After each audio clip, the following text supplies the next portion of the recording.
තෙරුවන් සරණයි හැම දිනාටම.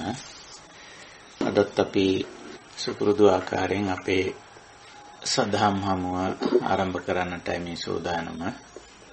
අද විවාහාර වර්ෂයෙන් 2021 වර්ෂයේ ජූනි මාසයේ 23 වෙනිදා බදාදා දවසක් ශ්‍රී ලංකාවේ කැලෙන්ඩරයෙන් ඒ වගේම ශ්‍රී ලංකා වේලාවෙන් උදෑසන 5:30ට අපි මේ දහම් හමුවට එකතු වන්නේ. වෙනදා වගේම අපේ පූජනීය ස්වාමීන් වහන්සේලා මෙහින්නාන්සලා ඇතුළු කල්යාණ මිත්‍ර හැමදෙනාම මේ වන විට දහම් හමුවට එකතු වී සිටිනවා. අපි මේ ධර්ම සාකච්ඡාවට එකතු වන්නේ අන්තර්ජාලය ඔස්සේ ස්කයිප් මාධ්‍යයෙන්. හැමදෙනාම අපි ඊටාම ගෞරවයෙන් කල්යාණ මිත්‍රත්වයෙන් පිළිගනිමු. ධම්ම සභාව අපි ආරම්භ කරමු. වෙනදා වගේම මේ උතුම් ශ්‍රී සද්ධර්මය අවබෝධ කරගෙන තමන් වහන්සේ නිවිල සැනසීලා ඒ වගේම ලෝක සත්වයා කෙරෙහි අප්‍රමාණ කරුණාවෙන් නිවීම සැනසීම පිණිස මේ උතුම් ධර්ම දේශනාව කොට වදාළ ශාන්තිනායක තථාගත බුදු පියාණන් වහන්සේ බුද්ධ ගෞරවයෙන් සිහි කරගෙන নমස්කාර පාඨයේ 3 වාරයක් කියලා අපි සම්බුද්ධ වන්දනාවෙන් ධම්ම හමුව ආරම්භ කරමු. නමෝ තස්ස භගවතු අරහතෝ සම්මා සම්බුද්දස්ස. නමෝ තස්ස භගවතු අරහතෝ සම්මා සම්බුද්දස්ස. නමෝ තස්ස භගවතු අරහතෝ සම්මා සම්බුද්දස්ස. සාදු සාදු සාදු. තෙරුවන් සරණයි.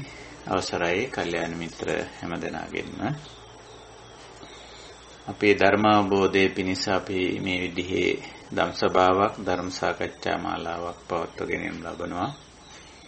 මූලික වශයෙන්ම අපි සම්බුද්ධ දේශනා මේ සඳහා උපකාරී කරගන්නවා.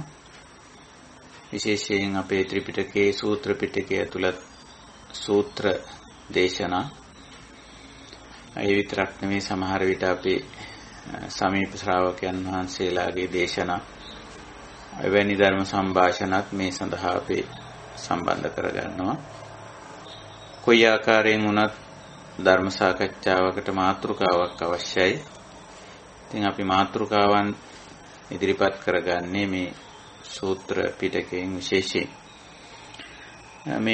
මේ දිනවල අපේ දහම් හමුවේ අපි ඉදිරිපත් කරගෙන තියෙන්නේ සූත්‍ර පිටකයේ සංයුත්ත නිකායේ ඇතුළත් සත්තට්ඨාන සූත්‍රයේ කන්ද සංයුත්තේ කන්ද වර්ගයේ ඇතුළත් සත්තට්ඨාන සූත්‍රය. ඉතින් එහි සූත්‍රයේ ආරම්භයක් අපි ගත්ත පහුගිය සාකච්ඡාවේදී අද අපි බලාපොරොත්තු වෙනවා තව දුරටත් මේ සූත්‍රයේ අන්තර්ගත ධර්ම කරුණු විමසා බලන්න සාකච්ඡා කරන්න. පළමු කාලඡේදයේ අපි සූත්‍රයේ අන්තර්ගත කරුණු විවරණය කරගන්න අපි යොදනවා කාලය යොදනවා. ඉතිරි කාලයේ අපි ධර්ම සාකච්ඡාව සඳහා ප්‍රශ්න ගැටළු අදහස් ආදී ඉදිරිපත් කිරීමට අපි කාලය වෙන් කරගන්නවා. ඒ වගේම හෝරා දෙකකට වැඩි කාලයක් ගත කිරීම තරමක් සුදුසුමදි. තවත් සමහර ඇත්තන්ට ටිකක් ගැටලුකාරී වෙන බව. මොකද මේ කාලය කියන එක සමහර රටවල් මධ්‍යම රාත්‍රියට එළඹෙනවා තමන්ගේ දවසේ වැඩ කටයුතු නිමා කරගෙන යන අවස්ථාව. ඒක නිසා අපි ටිකක් ඒ හෝරා දෙකටම සීමා වෙලා ධර්ම සාකච්ඡාව කරන්න අපි උත්සාහ කරමු. ඇති වෙන ගැටලු ප්‍රශ්න සමහර වෙලාවට ගොඩක් තියෙනවා. ඉතින් අපි එහෙම වුණොත් පෞද්ගලිකව කාල වේලාව යොදාගෙන මේ ප්‍රශ්න සාකච්ඡා කරන්න අපි උත්සාහ කරමු. ඉතින් මේ කාලය අපි වැඩිපුර ගත කරමු මේ සූත්‍ර සාකච්ඡාවටත් මේ මතුවෙන ප්‍රශ්න ගැටළු ආදී සාකච්ඡා කිරීම සඳහා. හොඳයි. එතකොට අපි ධම් සභාවක ධර්ම සාකච්ඡාවක අවශ්‍යතාවය අපි හැමදෙනාම දන්නවා. මේ ධර්ම සාකච්ඡාව කාලේන ධම්ම සාකච්ඡා, කාලේන ධම්ම ශ්‍රවණං ආදී වශයෙන් බුදුරජාණන් වහන්සේ විසින්මයි මේ ක්‍රියාකාරකම ආරම්භ කළේ. උන්වහන්සේ පළමු රහත් සැටනම ඇති වුණයින් පස්සේ උන්වහන්සේලාට මේ අවවාදය දීලා තිබෙනවා. බහුජන හිතාය බහුජන සුඛාය අත්තා හිතාය සුඛාය දේව මනුස්සාන. හැම දෙනාගේම යහපත පිණිස, ධර්මාබෝධය පිණිස, නිවැරදි ජීවන රටාවක් ගොඩනගා ගැනීම පිණිස දේශේත භික්ඛවේ ධම්මං, මේ ධර්මය ළඟට ගිහිල්ලා කියලා දෙන්න කියලා. ඉතින් ඒක මුලැමැදාග පරස්පර නොවන විදියට හරියටම නිවැරදිව භාෂාව පාවිච්චි කරලා සව්‍යංජන, ඒ වගේම සාත්තං අර්ථ සහිතව, කේවල පරිපූර්ණං අඩුපාඩු නැතිව, පරිසුද්ධම් බ්‍රහ්මචර්යං පිරිසිදු දිවිපැවැත්මක් සඳහා, නිවැරදි දිවිපැවැත්මක් සඳහා මේ ධර්මය කියලා දෙන්න කියලා. ඉතින් ඒ කාර්යය උන්වහන්සේම ආරම්භ කළා. ඉතින් අදත් අපි මේ කරගෙන යන්නේ එයයි. යම් කෙනෙක් බණ දහමක් කියනවා නම්, ලියනවා නම්, ඒ වගේම සාකච්ඡා කරනවා නම් ඔය බුද්ධාවාදයේ මත පිහිටලා කටයුතු කරන්න අවශ්‍යයි. එතකොට මේ ධර්ම දේශනාව, ධර්ම සාකච්ඡාව, ධර්ම ලේඛනය කෙසේවත් ධර්ම මාර්ගයෙන් පිටපැනීමක් සිද්ධ වෙන්නේ නැහැ. ඒ නිසා අපි නිතරම මේ බුද්ධාවාදයේ මත පිහිටලා මේ ධර්ම sannivedana කාර්යය කරන්න අපි උත්සාහ කළ යුතුයි. මේක සිව් පිරිසටම පොදුවේ කරපු ප්‍රකාශනයක්. භික්ෂු භික්ෂුණී, උපාසක උපාසිකා කියන කාට වුණත් ධර්මාබෝධයේ තියෙන ඇත්තෝ ඒක තව කෙනෙකුට ලබා දෙන්න ඕන, කියලා දෙන්න ඕන, වටහලා දෙන්න ඕන. ඒක කිසියම් මාධ්‍යයක් පාවිච්චි කරලා මේ විදියට මේ අපි කරන ආකාරයට නොවෙන්න පුළුවන්. නමුත් තමන්ගේ ජීවිතවල සමීපව තමන් ආශ්‍රය නිශ්‍රය කරන, තමන් සමග එකට ජීවත් වෙන, එකට වැඩ කරන, නිතර කතා බහ කරන, ඇසුරු කරන යම් පිරිසක් ඉන්නවා. අපි හැමෝටම එහෙම පිරිසක් ඉන්නවා. ඉතින් ඒ අය සමග අඩුම ගානේ මේ සුහද සාකච්ඡා කරන අවස්ථාවල අපි මේ එදිනෙදා ජීවිතයේ දේවල් අපි කොහොමදත් සාමාන්‍යයෙන් මොන ගැහුනම සංഭാෂණ කෙරෙනවානේ. කවුරු මොන ගැහුනත් අපි වැඩිපුර සාකච්ඡා කරන්නේ, කතා බහ කරන්නේ එදිනෙදා ජීවිතයේ ප්‍රශ්න ගැටලු මොනවාද තොරතුරු ආදී වශයෙන්. ඉතින් ඒ තොරතුරු සාකච්ඡා කරන අවස්ථාව, ඒ සාකච්ඡාවම ධර්ම සාකච්ඡාවක් බවට පරිවර්තනය කරගන්න පුළුවන්. එහෙමයි. ඉතින් අන්නේ විදිහට මේ ධර්ම sannivedana කාර්යය අපිට වාචිකව කරන්න පුළුවන්කම තිබෙනවා. නමුත් ධර්ම sannivedana කාර්යයේ වඩාත්ම සුදුසු, වඩාත්ම සාර්ථක, වඩාත්ම ඵලදායී ක්‍රමවේදයේ හැටියට බුදුදහමේ පෙන්වලා දීලා තියෙන්නේ චරිතාදර්ශය. චරිතාදර්ශය කියවම අපි දන්නවා අපි අපේ ජීවිතය තුළින් මේ දහම් පිළිවෙත, ධර්ම ප්‍රතිපදාව ක්‍රියාත්මක කිරීම.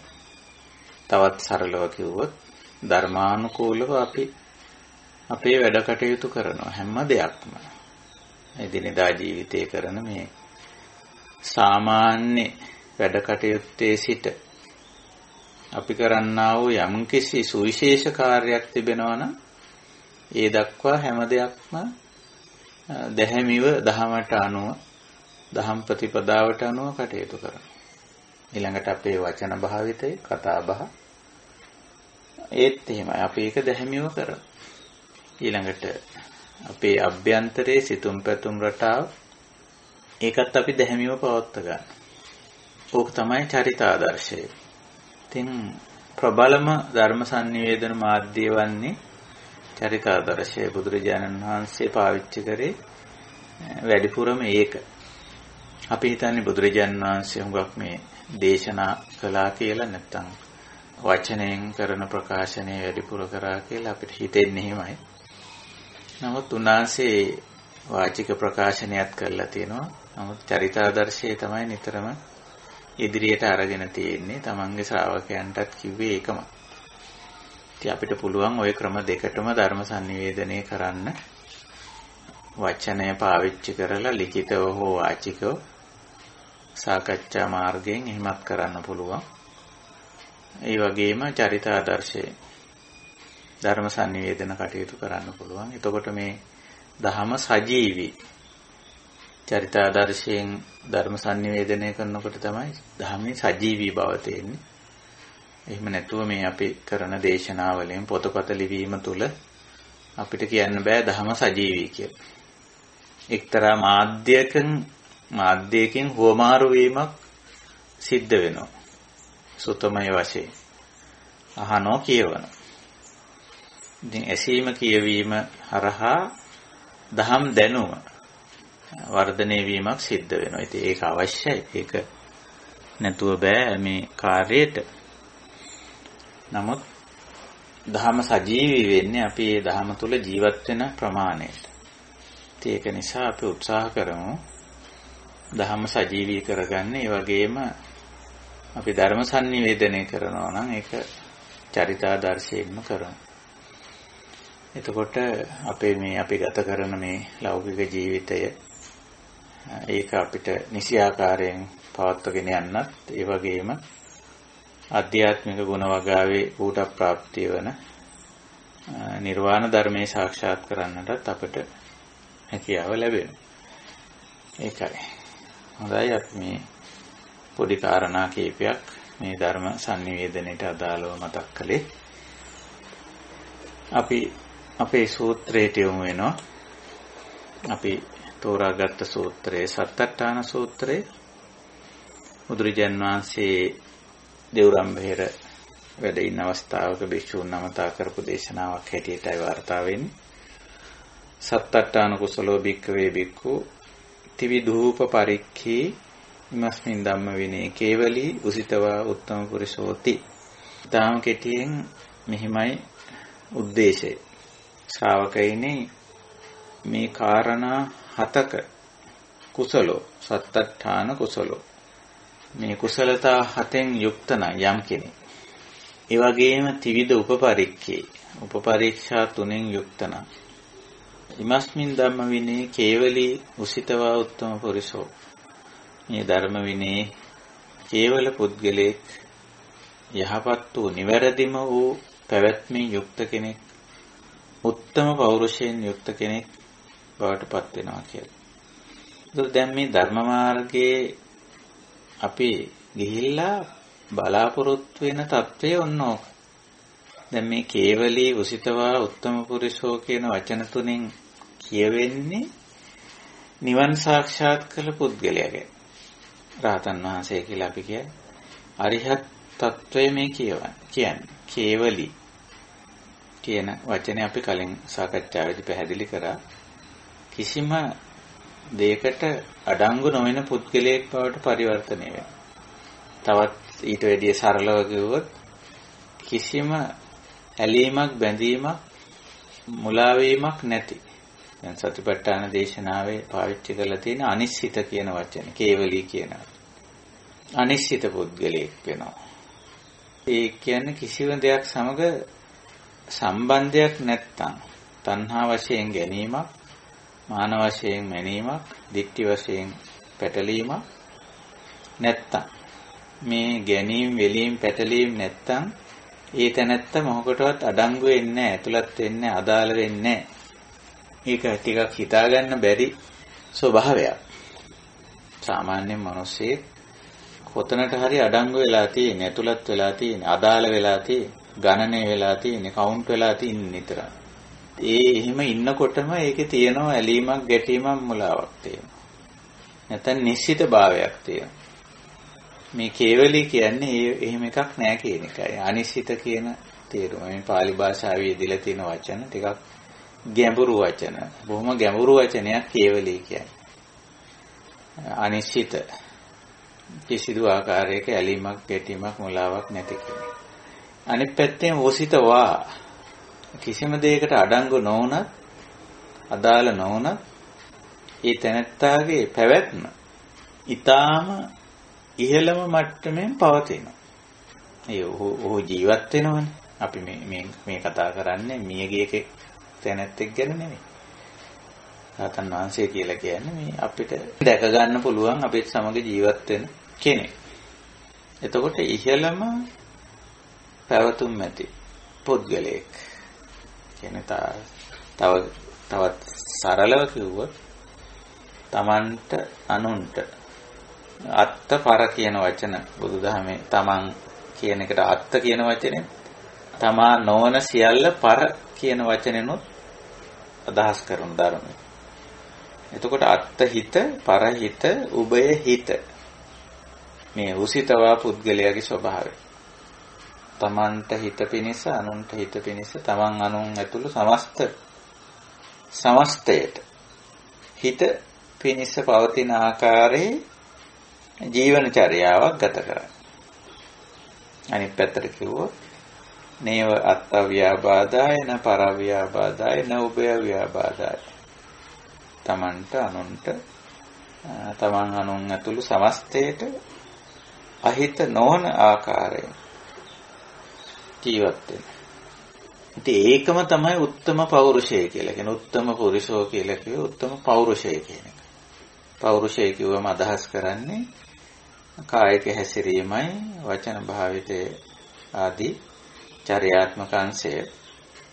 ඒ වගේම චිත්තාවේගී සිතුම් පැතුම් රටාව සහ අවබෝධය. ওই තුනේ එකතුවට තමයි බුදුදහමේ පෞරුෂයක් කියලා කියන්නේ.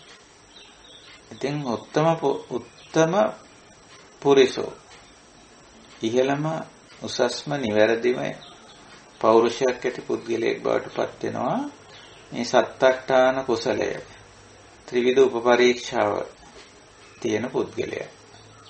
ඉතින් ওই විදිහට ඔය මාතෘකාව උද්දේශය කරලා එතන ඉඳලා බුදුරජාණන් වහන්සේ විභංගය දේශනා කරලා තියෙනවා කතංච බික්කවේ කියලා. කතංච කියලා කොහොමද කියලා පටන් ගන්නෙ ওই විභංගයක් නිතරම. මොකද්ද මේ මං කියපු කාරණේ මම මේ පැහැදිලි කරපු සත්තට්ඨානයයි ත්‍රිවිධ උපපරීක්ෂාවයි මොකද්ද කියලා ඒක පැහැදිලි කිරීමක් මේ කරන්න යන්නේ එතනින්. ඉතින් මේ පැහැදිලි කිරීම පංචස්කන්ධය ඇසුරු කරගෙන තමයි පංචස්කන්ධයේහි තමයි මේ සත්තට්ඨාන කුසලය උගන්වන්නේ පංචස්කන්ධයේ ඇසුරින්. ඉතින් ඉද වික්කවේ බිකු රූපං පජානාති රූප සමුදයං පජානාති රූප නිරෝධං පජානාති රූප නිරෝධගාමිනීං පටිපදං පජානාති රූපස්ස අස්සාදං පජානාති රූපස්ස ආදීනවං පජානාති රූපස්ස නිස්සරණං පජානාති. ඔය තමයි සත්තට්ඨාන. ඒ ධර්මතාව එහි සමුදය නිරෝධය නිරෝධගාමිනී පටිපදාව අස්සාදය ආදීනවය නිස්සරණය. රෝග මතක තියාගන්න අපිට පහසුයි. මුල් හතර නිතරම චතුපරිවට්ට ක්‍රමයට, ඒ කියන්නේ චතුරාර්ය සත්‍ය ක්‍රමයට. ධර්මතාව එහි සමුදය නිරෝධය නිරෝධගාමිනී පටිපදා. ඊළඟට අනිත් තුන අස්සාද ආදීනව නිස්සරණ. ওই විදිහට යම් කෙනෙක් යම් ධර්මතාවක් පිළිබඳ අවබෝධ කරගත්තොත් ඒ තැනැත්තා ඒ ධර්මතාව පිළිබඳ පරිපූර්ණ අඩු නැතුව පරිපූර්ණ අවබෝධයක් ලැබූ තැනැත්තෙක් හැටියට සැලකනවා. ඉතින් ඒ අවබෝධය හඳුන්වලා තියෙන්නේ මෙතන පරිඥා කියලා. ඒවං රූපං පරිඥාය. ඒවං රූප සමුදයං පරිඥාය. රූප නිරෝධං පරිඥාය ආදී වශයෙන් පරිඥා හැටියට දක්වලා තියෙනවා. පරිපූර්ණ ඥානය කියන්න පුළුවන්. පරිඥා කිව්වා. ඒකයි. ඉතින් පරිඥා කිව්වම අපි දන්නවා අදහස් වන්නේ අවබෝධයේ ඉහළම තත්වයේ හැටියට සලකන්නේ. අභිඤ්ඤා පරිඤ්ඤා කියන වචන වලින් හඳුන්වන්නේ එහෙම. ඉතින් මේ සූත්‍රයේ ඉදලා තියෙන අභිඤ්ඤා කියන වචනේ නැත්නම් පරිඤ්ඤා කියන වචනේත් ඉදලා තියෙනවා. ගැඹුරු අවබෝධය හාත්පසින් අවබෝධ කර ගැනීම කියන අර්ථය.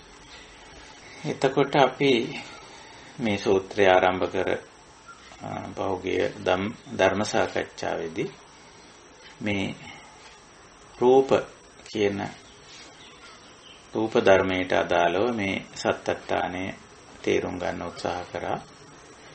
එතකොට බුදුරජාණන් වහන්සේ මේ සූත්‍රයේදීම ඒක විස්තර කරලා තියෙනවා. කතමංච භික්ඛවේ රූපං ශ්‍රාවකේනි රූප කියන්නේ කුමක්ද? චත්තාරෝච මහා භූතං භෞතික ස්වභාවයන් තියෙනවා. භෞතිකය කියලා දෙයක් තියෙනවා. පාලි භාෂාවෙන් භූත කියන්නේ භෞතික කියන එකයි. මැටීරියල් ද්‍රව්‍යමය කොටස. අපිට අත්දකින්න අත්විඳින්න පුළුවන් ද්‍රව්‍යමය කොටසක් තියෙනවා. නාම නොවන කොටස රූප කියලා කියනවා. ඉතින් ඒක බුදුරජාණන් වහන්සේ හඳුන්වා දෙන්නේ එහි තියෙන ගති ලක්ෂණ 4කින්. චත්තාරෝච මහා භූත. මහා භෞතිකය 4 ආකාරයකින් පැහැදිලි කරනවා. 4 ආකාරයකින් තේරුම් කරනවා. කවුරුත් ඒක දන්නවා. පඨවි, ආපෝ, වායෝ, තේජෝ කියලා. සාමාන්‍යයෙන් පඨවි, ආපෝ, තේජෝ, වායෝ කියලා තමයි ගොත්තන් වල සඳහන් වෙන්නේ. නමුත් අපිට වඩා පැහැදිලි වෙනවා පඨවි, ආපෝ, වායෝ, තේජෝ කිව්වොත්. මොකද වඩා ඕලාරික ප්‍රකට එකේ ඉඳලා සුකුම අප්‍රකට එක දක්වා පෙළ ගැස්මක් එහෙම ගත්තම තියෙනවා. වඩා ඕලාරික ප්‍රකට දේ පඨවි. වඩාත්ම අපිට හොඳට අත්දකින්න පුළුවන්. පසින්දුරංගෙන්ම පුළුවන්කම තියෙනවා. පඨවි කියලා කියන්නේ මේ ඝනට ගොරෝසුවට රළුවට බරට දිගක් පළලක් උසක් මහතක් සහිතව ඇහැට පේන කනට ඇහෙන නාසයට දැනෙන දිවට දැනෙන කයට දැනෙන පසින්දුරන්ටම ගෝචර වන ස්වභාවය පඨවි කියලා කියන්නේ. ඒක නිසා හුඟක් ප්‍රකටයි පඨවි ස්වභාවය. ඝන කියලා අපි සාමාන්‍යයෙන් ඔබ කියනවා. ඒකට ගොනු වෙලා තියෙන කියන අර්ථය ඝන කියන්නේ. ගොනුව පවතින ස්වභාවය ගලන්නේ නැති, හමන්නේ නැති ස්වභාවයෙන් ඒකට තියෙන භෞතික දේවල්. ඒවා අපි පඨවි කියනවා. ඊළඟට ආපෝ කියනවා ගලාගෙන යන වැగిරෙන වැක්කිරෙන ස්වභාවයෙන් යුතුව තියෙන දේවල්. එහෙමත් ස්වභාවයක් තියෙනවා. ඒ ස්වභාවයෙන්ොත් භෞතික දේවල් තියෙනවා. ඒතර මේ භෞතිකය පවතින ආකාර 4ක් මේ කියන්නේ. මහා භූතය, මහා භෞතිකය 4 ආකාරයකින් පවතිනවා. එක ආකාරයක් පඨවි, එක ආකාරයක් ආපෝ. ගලාගෙන යන ස්වභාවයෙන් තියෙනවා. ඊළඟට වායෝ. ඊටත් දැන් පඨවි වලට වඩා ග්‍රහණය කරගන්න ටිකක් දුෂ්කර වෙනවා ආපෝ වලට එනකොට. ඒකයි ස්වභාවය. දැන් පඨවි වගේ දෙයක් කපලා කොටලා බලන්න පුළුවන්කම තියෙන විශ්ලේෂණය කරලා. කඩලා කපලා ඒකේ ව්‍යුහය එහෙම බලන්න පුළුවන්කම තියෙනවා. දැන් එහෙම දෙයක් කරන්න බෑ ආපෝ වලට එනකොට. ආපෝ එහෙම කපලා කඩලා බලන්න බෑ. එහෙම හැකියාවක් නැහැ. ඒකේ ස්වභාවය අනුව ආපෝ වලට එනකොට තරමක් ඒ ආපෝ ස්වභාවයට එනකොට භෞතිකය තේරුම් ගන්න අවබෝධ කරගන්න ටිකක් දුෂ්කර වෙනවා. තරමක් සුකුම වෙනවා, සියුම් වෙනවා. ඊළඟට වායෝ හමායන ස්වභාවය සැහැල්ලු හමායන ස්වභාවයට එනකොට ඇහැට පේන්නෙත් නැහැ. අතින් අල්ලන්නත් බෑ. වායුව ඊටාම සියුම් මට්ටමකින් තමයි පවතින්නේ. එතකොට තවත් සුකුම වෙනවා. ඒවා ඉන්ද්‍රිය ගෝචර වීමත් ක්‍රමයෙන් අඩු වෙනවා. ඒකයි ස්වභාවය. ඊළඟට තේජෝ වලට එනකොට ඊටත් වැඩි සංකීර්ණ වෙනවා. තේජෝ කියලා කියන්නේ ශක්ති. ශක්ති වශයෙන් පවතින භෞතික දේවල්. සීතල කියන්නේ තේජෝ ධාතුව. සීතල කියලා එකක් තියෙනවා. ඒක දැනෙන්නේ ස්පර්ශයට තමයි. ඇහැට පේන්නේ සීතල. කනට ඇහෙන්නේ නාසයට දැනෙන්නේ දිවට දැනෙන්නේ රස වශයෙන්. සීතල දැනෙන්නේ ස්පර්ශ වශයෙන් විතරයි. එතකොට අර එක ඉන්ද්‍රියකට සීමා වෙනවා. පඨවි මට්ටමේදී පසින්දුරන්ටම මනසට ගෝචර වුණා සමහර වෙලාවට තේජෝ වෙනකොට ඔය එක ඉන්ද්‍රියකට ගෝචර වෙන්න ඉඩ තියෙනවා. ඒකට දෙයකට ගෝචර වෙනවා. සීතල උෂ්ණය ඒ තේජෝ ධාතුවටයි තියෙන්නේ. වර්ණය ඇහැට තමයි පේන්නේ. කනට ඇහෙන්නේ නැහැ වර්ණය. නාසයට දැනෙන්නේ නැහැ. දිවට දැනෙන්නේ නැහැ. ස්පර්ශ කරාට වර්ණය දැනෙන්නේ නැහැ. ඇහැට විතරක් පේන්නේ. වර්ණයයි තියෙන්නේ තේජෝ ධාතුවට. ගන්ධය ඒකත් තේජෝ ධාතුවට. ඇහැට පේන්නේ නැහැ ගන්ධය. ඊළඟට රසය මෙන්න මේ වගේ ඒවා. ඕජාව වර්ණ ගන්ධ රස ඕජා කියලා ඔය සමහර වෙලාවට ඔක දක්වලා තියෙනවා. ඔක්කොමයි තියෙන්නේ තේජෝ ධාතුවට. ඒවා ඔක්කොම ශක්තිය. භෞතික දේවල් වල තියෙන. ඉතින් මේ විදිහට චත්තාරෝ මහා භූතා කියලා බුදුරජාණන් වහන්සේ මේ මහා භෞතිකය කෙලවරක් නැති සීමා මායින් වලින් පෙන්වන්න බැරි ව්‍යාප්තව පවතින මහා භෞතිකය. ඒවා සීමා මායින් පෙන්වන්න බෑ. කොහෙද මේකේ කෙලවර කියලා. අත් දකින්න පුළුවන් අත් විඳින්න පුළුවන් එච්චරයි. මොකද මේ භෞතිකයේ අපේ ශරීරයත් භෞතිකයි. ඒකේ පඨවි ආපෝ වායෝ තේජෝ කියන හතර ගොනු වෙලා තියෙන්නේ. මෙතනින් පරිබාහිරව තියෙන දේවලුත් එහෙමයි. ඉතින් ඒ ටිකේ ස්වභාවය ඕක තමයි. සමහර වෙලාවට ගණන්ට ගොරෝසුවට රළුවට බරට එක තැනක පවතිනවා. සමහර වෙලාවට ගලාගෙන යනවා, වැగిරෙනවා, වැක්කිරෙනවා. සමහර වෙලාවට හමාගෙන යනවා, සැහැල්ලුවට තියෙනවා. ඔය තුනේම පඨවි ආපෝ වායෝ තුනේම තේජෝත් තියෙනවා. අන්තර්ගතව තියෙනවා යම් යම් ශක්ති වර්ණ ගන්ධ රස ඕජා කියලා ගන්න පුළුවන්, සීතල උෂ්ණ කියලා ගන්න පුළුවන්. විවිධ ශක්ති තියෙනවා. ඒවා ගණනය කරන්නත් අමාරුයි. දැන් විද්‍යුත් ශක්තිය ගත්තොත් එහෙම විද්‍යුත් ශක්තිය කියන එක බෙදලා ගන්න පුළුවන් නොඑක් විදියට. විදුලිය පිළිබඳව දන්නේ නැත්තු දන්නවා. විදුලිය ඒගොල්ලෝ බෙදලා කියන මේක මේ විදුලිය කියලා AC DC කියලා ඕවා නම් කර ඉතින් පෙන්නන. ඉතින් තව විදියට ශක්ති විශ්ලේෂණය කරලා ඒවා මැනලා කියලා පවර් හෝස් පවර් කියයි නොඑක් විදියට ඕවා ඉතින් පෙන්වන්න උත්සාහ කරනවා. වෝල්ටේජ් ඇම්පියරේජ් ඔහොම කීකේ විදුලිය. ඉතින් ඔය වගේ දැන් වර්ණයක් ගත්තත් ඒත් එහෙමයි. ඉතින් වර්ණ මූලික වර්ණ සමහරු 4යි කියයි 5යි කියයි. ඊට පස්සේ ඒවා මිශ්‍ර වුණායින් පස්සේ නොඑක් තව වර්ණ කියයි. ඒවට නම් දෙයි.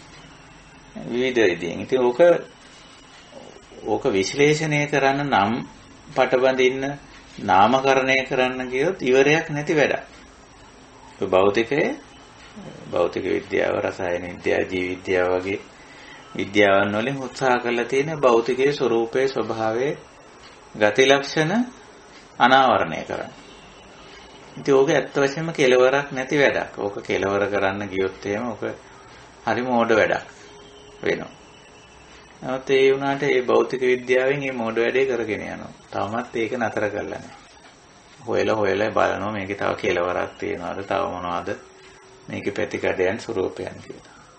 ඉතින් ඒක නිසා බුදුදහම එහෙම යන්නේ නැහැ. ඉතින් එහාට ඒ කියන්නේ බුදුරජාන් වහන්සේ අවබෝධ කරගත්ත මේක භෞතිකය පිළිබඳ මේ සෙවීම තේරුමක් නැහැ කියලා.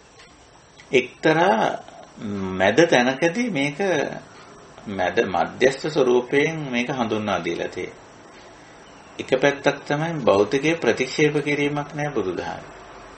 දැන් ප්‍රතික්ෂේප කරොත් එහෙම ඒක අන්තයකට යෑමක් වෙනවා. ප්‍රතික්ෂේප කරන්න බෑ. සමහරව ඔය මට ඇහිලා තියෙන සාකච්ඡාවලදී එහෙම මේ රූපේ කියන එක මේ හිතින්ම වාගත් එකක් කියලා. එහෙම කියන අය වතුර නානවා, කෑම කනවා, ඇඳුම් අඳිනවා, බෙහෙත් බොනවා, ද්‍රව්‍ය භාණ්ඩ වස්තු පරිහරණය කරනවා. ඒක හිතින්ම වාගත් එකක් කියලා. හිතින්ම වාගත් එකක් නෙවෙයි භෞතිකය කියලා දෙයක් තියෙනවා. සමහර විට ඒක ස්ථිරසාර වශයෙන් නොතිබෙන්න පුළුවන්. භෞතික කියලා දෙයක් නැත්තම් බුදුරජාණන් වහන්සේ චත්තාරෝ මහා භූතා කියලා මේ ස්කන්ධ විභාගයේ පටන් ගන්නෙ නැහැනේ. එහෙනම් රූප අතහැරලා නාම වලින් විතරක් පටන් ගන්න පුළුවන්. පැහැදිලිවම භෞතික දෙයක් තියෙනවා. ඒක නිසා භෞතික දේ පිළිගන්නවා. රූප කාය, රූප ධර්ම, රූපඛණ්ඩ,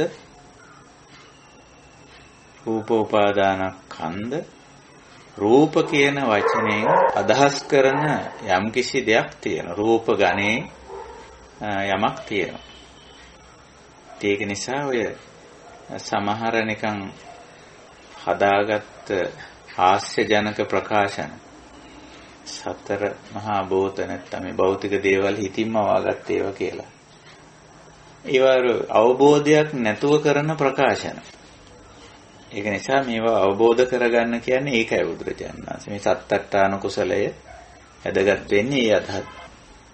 ඊළඟට ඒ රූප ධර්ම කියලා දෙයක් නැහැයි කියන අන්තයට යන්නේ නැතුව ඊළඟට රූප ධර්ම පිළිබඳව මේකේ කෙලවරක් තියෙනවා මේක හොයලා කියලා මේකේ සීමාමායෙන් අපිට හරියටම අවබෝධ කරගන්න පුළුවන් වටහා ගන්න පුළුවන් තේරුම් ගන්න පුළුවන් මේක ඉවරයක් වෙනකන් අවබෝධ කරගන්න පුළුවන් කියලා හිතුවොත් ඒක තව අන්තයක්. එහෙම අවබෝධ කරගන්න පුළුවන් කමක් නැහැ රූප ධර්ම පිළිබඳ. ඒකට හේතුව මොකද? රූප ධර්ම වල හට ගැනීම, පැවැත්ම, නැවැත්ම කියන එක නිරන්තරයෙන් සිද්ධ වෙන දෙයක්. අනවරත ස්වභාවයකින් යුක්තයි. ඉතින් ඒක නිසා යම්කිසි රූප ධර්මයක කෙලවර ਸਰව සම්පූර්ණ වශයෙන් ඒකේ හැඩතල, ස්වરૂප, ස්වභාව, ගති ලක්ෂණ එහෙම අවබෝධ කරගන්න පුළුවන් කමක් නැහැ. ඒක නිසා බුදුදහම ওই අන්ත දෙකෙන් බැහැර කරනවා.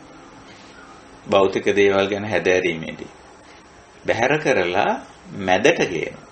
මේ මැදමාවතේ ඉගැන්වීම තමයි චත්තාරෝ මහා භූතා කියන්නේ. මූලික අපේ කාටත් පොදුවේ ග්‍රහණය කරගන්න පුළුවන් වෙන විදිහේ නිර්ණායක හතරකින් ඉදිරිපත් කරනවා. ඒක කාටත් ගෝචර වෙනවා. කාටත් ගෝචර වෙනවා. මොකද හැමෝටම රූපකායක් තියෙනවා. අටුම වශයෙන් බාහිරයට නොගියත් බහිද්ධාවට නොගියත් අජ්ජත් වශයෙන් රූපකායක් තියෙනවා. ওই රූපකාය තුල ඔය හතර දකින්න පුළුවන්. ශරීරය කියලා අපි කියන්නේ ඇඟ කියලා සිංහලෙන් කියන්නේ. බොඩි රූපකාය. ඉතින් ඒක ඔය පඨවි කොටස් ටිකක් තියෙනවා. ඔය අපි කායානුපස්සනාවේ මුලටම ඕවා පැහැදිලි කරන්න පටන් ගන්නකොට සතිපට්ඨානයේදී අත්තිමස්මින් කායේ මේ කයේ තියෙනවා. ඔහොම එකක් නැත්තම් හිතින්ම වාගත් එකක් නම් බුදුරජාණන් වහන්සේ අත්තිමස්මින් කායේ කියන්න ඕනේ මේ කයේ තියෙනවා. අත්ති තියෙනවා. මොනවාද?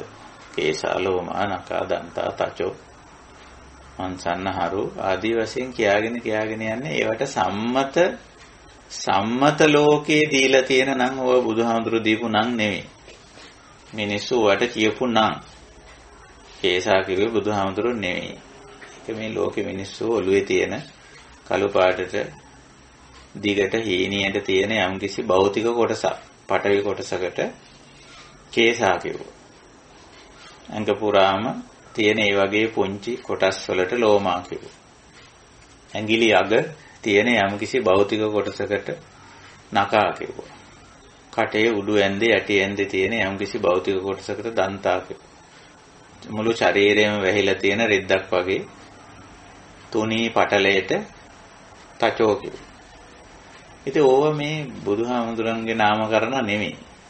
ඒක මේ මිනිස්සු ලෝක සම්මත වශයෙන් විවාහාර කරපුවා. පවතින දෙයට දීපු නම. ඉතින් බුදුරජාණන් වහන්සේ තමන්ගේ ධර්මයේ පැහැදිලි කිරීමේදී ඒක උදාහරණයට ගත්තා. ඔය බලන්න රූප කියලා කියන ඒවා ඔන්නෝම නාමකරණය වෙලා තියෙනවා. ඒ වගේ ගති ලක්ෂණ නිසා හරි ස්වરૂපේ නිසා හරි වෙන්න පුළුවන් නාමකරණය වෙලා තියෙනවා. කේසාලෝමා නඛා දන්තා තචෝ මන්සන්නහරු ආදී වශයෙන්. ඊළඟට ආපෝ කොටස් ඒත් එහෙමයි. පිත්තං සෙම්මං පොබ්බෝලෝ ඊතං සේදෝ මේදෝ අස්වාසා කේලෝ සිංගානිකා ලසිකා මොත්තං කියලා. ඊවත් මේ බුදුහාමුදුරන්ගේ වචන එහෙම නෙමෙයි. ඒවා මේ ලෝක විවහාරයේ මිනිස්සු පාවිච්චි කරපුවා. මේක පැහැදිලි කරන්න උන්වහන්සේ පාවිච්චි කරන්නේ වෝහාරයමයි විවහාරයමයි. බුදුවරු 아무තු සංකල්ප හැදිල්ලක් නැහැ. පවතින දේ අරගෙන ඒකේ යථා ස්වභාවය පැහැදිලි කිරීමක් කරන්නේ. ඉතින් ওই විදිහට ශරීරයේ තුලින්ම අපිට මේ පඨවි වශයෙන් පවතින නැත්නම් තදට ගොරෝසුවට ඝනට රළුවට පවතින භෞතිකය දකින්න පුළුවන්. අපි දකින්න උත්සාහ කරන්නත් ඕන මේ ීමස්මින් කායේ මේ ශරීරයේ තුලින්මයි. ඊළඟට ආපොත් මේ ශරීරයේ තුලින්ම දකින්න පුළුවන් මේ ශරීරයේ පිටතට වැగిරෙනවා කොච්චරවත් අපි මේ චෝදනාව පිහදානවා ඒව බැහැර කරනවා නිසි මාර්ග වලින් මල මුත්‍රා දහඩිය කඳුළු ආදී නොඑක් විදිහට ගලාගෙන යනවා ඇහැරට. ඒ වගේම ඇතුළතත් ගලනවා. අපිට පේනවා රුධිරය වගේ දේවල් ඉතින් ඇතුලේ ගලාගෙන යමින් තියෙනවා. ওই විදිහට අපිට මේ භෞතික දේවල් වල මේ ගලා යන ස්වභාවය භෞතික දේවල් වල පටවි ස්වභාවය අපේ තුලින් අජ්ජත්තං පච්චත්තං තමා වශයෙන් ප්‍රත්‍යක්ෂ කරගන්න පුළුවන්. ඒකයි. වායොත් එහෙම පුළුවන් අපිට පේනවා. අපේ ශරීරයේ යම් ඉඩ අවකාශ තියෙන කොටස් වල මේ වායෝ ධාතුව පිරීලා තියෙන බව. මොකද සමහර වෙලාවට පිම්බෙන හැකිලෙන ගතියෙන් ඒක ඔප්පු වෙනවා. එහෙම නැත්නම් මේ ස්පර්ශ වීලා වැදිලා යනකොට පේනවා ඒක. විශේෂයෙන් ඉඩ තියෙන ඕනෑම තැනක ඉතින් ඕක තියෙන. තේජෝත් අපිට දැනෙනවා ශාරීරික උෂ්ණත්වය අපිට දැනෙනවා සීතල දැනෙනවා. ශක්තිය පන අඩු නම් පන වැඩි නම් ප්‍රාණවත් වෙනකොට අප්‍රාණික වෙනකොට අපිට හොඳට ඒක දැනෙනවා ප්‍රත්‍යක්ෂයි. අපේ කිසියම් ශරීරාංගයක් ශරීර කොටසක් අප්‍රාණික වෙනකොට අපිට දැනෙනවා. මුළු ශරීරයම අප්‍රාණික වෙනකොට දැනෙනවා ඒක. හිටගෙන ඉන්න බෑ. ඉතින් වාඩි වෙන්න ඕන. ආමායට වාඩි වෙන්නත් බෑ. ඉතින් වැතිරෙන්න ඕන. ඔය විදිහට අප්‍රාණික වෙනවා. දැන් ප්‍රාණ කියන්නේ තේජෝ ධාතුවටයි තියෙන්නේ. භෞතික දෙයක්. ඊළඟට ආයමත් ආහාර පාන ගත්තම ව්‍යායාම කරපුවාම බේතක් හේතක් ගත්තම හුස්ම ගත්තම ප්‍රාණවත් වෙන බව අපිට තේරෙනවා. ශරීරය. ඉතින් ඔය ප්‍රාණය ඔය ලක්ෂණය. ඔය ප්‍රාණයට අමතරව තවත් ශරීර ශක්තියින් ගොඩක් තියෙනවා. චාලක ශක්තිය තියෙනවා. යම් දේවල් චලනය කරන්න පුළුවන්කම තියෙනවා. ඒ වගේ දේවල් තියෙනවා. දැන් මේ වචන කතා කිරීමේ හැකියාව මොකද්ද? ශබ්ද නිකුත් කිරීමේ හැකියාව. ඉතින් ශබ්ද නිකුත් කරන්න පුළුවන්. යම් විදියට ශරීරයේ තුලින්ම වේද බාහිර කිසිම දෙයක ඝට්ටනයක් ගැටීමකින් තොරව ශබ්ද නිකුත් කිරීමේ හැකියාව තියෙනවා. සත්‍යයන්ට. එතකොට ඒක තේජෝ ධාතුවට අයිති වෙන එක. ශක්තියක් ඒක. එහෙම දේවල් තියෙනවා. ඒ හැකියාව. ඔය විදිහට පඨවි ආපෝ තේජෝ වශයෙන් දකින්න වායෝ තේජෝ වශයෙන් පඨවි ආපෝ වායෝ තේජෝ වශයෙන් අපිට ඔය භෞතික ස්වභාවයන් අවබෝධ කරගන්න පුළුවන් දැක ගන්න පුළුවන් අජ්ජත්තම් පච්චත්තම් තමා තුළින් ප්‍රත්‍යක්ෂ වශයෙන්. ඉතින් ඔය ස්වභාවය තමයි රූපං කියලා කියන්නේ.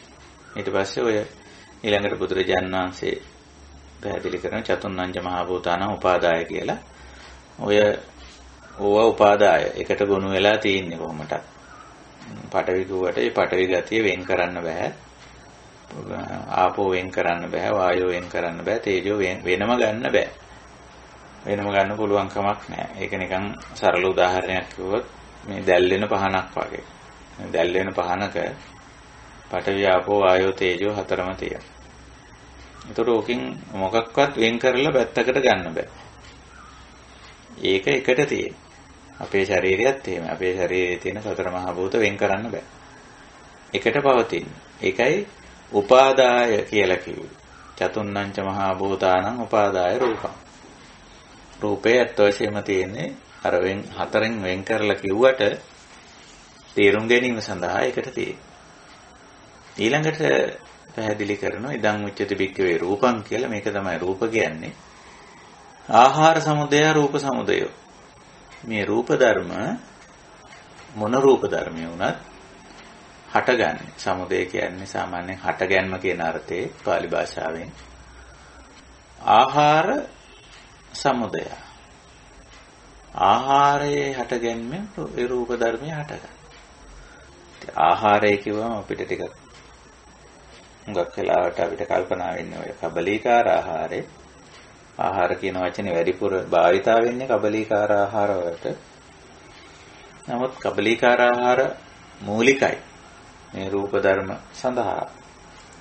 ඒ උනාට කබලීකාර ආහාර විතරක් නෙමෙයි පස්ස මනෝ සංචේතන විඥාන ආහාරත් වක්‍රව හෝ මේ රූප ධර්ම හට ගැනීමට උදව් වෙනවා. දැන් ඍජුවම අපි කිව්වොත් ගහක් හට ගන්න පස්ස මනෝ සංචේතන විඥාන ආහාර උපකාරී නොවුනට මනුෂ්‍ය සත්ව ශරීරයක් වගේ එකක් හට ගන්න නම් ඒක උපකාරී වෙනවා. අපි දන්නවා සත්ව ශරීරයක් හටගන්නේ මහෝපිය සත්වයෝ දෙන්නෙක්ගෙන් ලැබෙන භෞතික කොටස් වලින්. එතකොට එහෙම කොටස් දෙකක් නොලැබුණොත් ඒක ඇති වෙන්නේ නැහැ. එතකොට ඒ කොටස් ලැබෙන්නේ ඒ මෞපිය සත්වයන්ගේ පස්ස මනෝ සංචේතන විඥාන ආහාර වලත් බලපෑමක් තියෙනවා. එහෙම නැතුව ඒක ලැබෙන්නේ නැහැ. ඒක නිසා ආහාර කියන වචනේ ටිකක් පුළුල් වචනයක්. ඒක අපි අවබෝධ කරගන්න ඕනේ.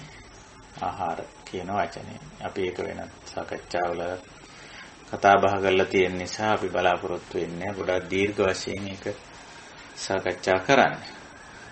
අපිට සාමාන්‍යයෙන් තේරුම් ගන්න පුළුවන්කම තියෙන ආහාර කියන වචනේ උපකාරක ධර්මය කියන අර්ථයෙන් ගත්තම හරි. යම්කිසි රූප ධර්මයක් හටගන්න ඒ රූප ධර්මයේ සඳහා අදාළ වෙන යම්කිසි දෙයක් තියෙනවා. ගහක් හැදෙන්න නම් ඉතින් ඊට අදාළ බීජයක්, මූල බීජයක්, දණ්ඩ බීජයක්, මොනවා හරි බීජයක් හම්බ වෙන්න ඕනේ.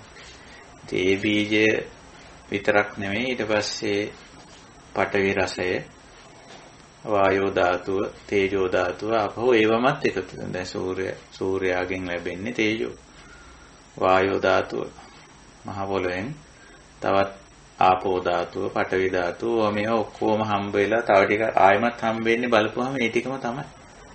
අර බීජයේ තියෙන පඨවි ආපෝ වායෝ තේජෝ හතර.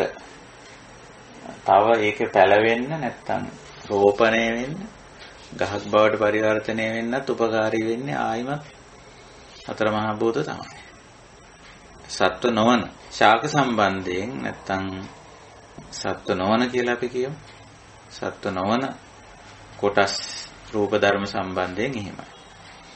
ඉතින් සත්ව ශරීරය හට ගන්නට ඔය හතර මහා භූත නැත්තම් මෞපිය සත්වයන්ගෙන් ලැබෙන අර බීජය, ඒකටත් අපි කියන්නේ බීජය කියලා තමයි. බීජයත් ඊට පස්සේ ඉතින් ඒ බීජය මව් සත්වයාගෙන් ආපහු ලබා ගන්නේ සතර මහා භූතමයි. වෙන දෙයක් නෙවෙයි. හැබැයි ඉතින් ඒ සඳහා නාම පැත්තත් ටිකක් බලපාන. පස්ස මනෝ සංචේතන විඥාන කියන ආහාර, ඔය විඥාන ආහාරය අපි දන්නවා. ඒක ප්‍රධාන වශයෙන් සාකච්ඡා වෙනවා. කලලයක් වර්ධනය වීමේදී බුදුරජාණන් වහන්සේ පැහැදිලි කරලා තියෙනවා. විඥානං ඔක්කමති කියලා. ඔක්කමති සහ වොක්කමති කියන වචන දෙක භාවිතා කරලා තියෙනවා. රූපය තුලින්ම මතුවලා එන විඥාණය රූපේ පැවැත්මට උපකාරී වෙනවා. ඊළඟට යම් වෙලාවක විඥාණය බිඳ වැටුණද රූපේ පැවැත්මත් බිඳ වැටෙනවා. ඒක එහෙම වෙන්නේ කොහොමද කියලා ඇහුවොත් නොඑක් විග්‍රහ කරන්න පුළුවන්. නමුත් අපි ඒක හඳුන්වන්නේ ධම්ම නියාමය කියලා. ධම්ම නියාමය කියන්නේ සෝබා දහමේ රටාව. සෝබා දහමේ රිද්මේට තමයි ධම්ම නියාම කියලා. සෝබා දහම.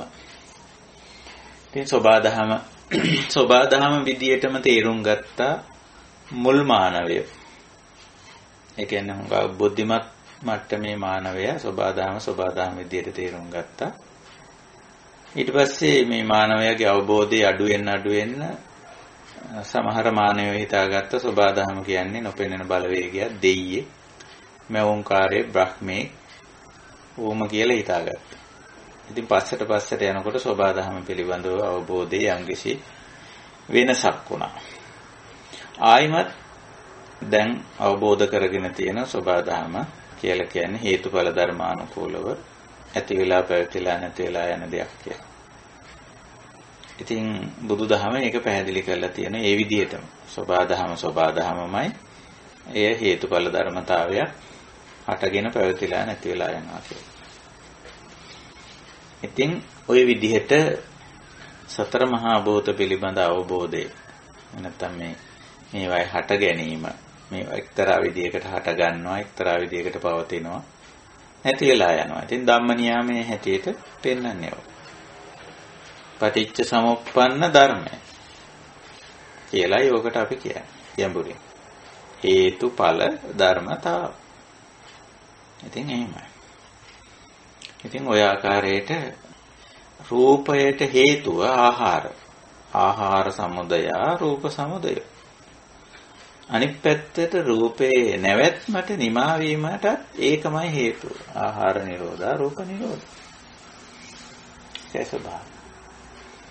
ඊළඟට මේ හතරවෙනි සත්තට්ඨාණයෙන් හතරවෙනි ඨාණය වෙන්නේ. පළවෙනි ඨාණය ධර්මතාවය, දෙවෙනි එක ධර්මතාවයේ සමුදය, තුන්වෙනි එක ධර්මතාවයේ නිරෝධය. ඒවා අපට හුඟක් පැහැදිලි. හතරවෙනි ඨාණය ටිකක් සංකීර්ණ. ඒක හැම තැනදීම එකයි. ස්කන්ධ පහම සම්බන්ධයෙන් ගත්තොත් එකයි. අනිත් ඒවා නම් වෙනස් වෙනවා.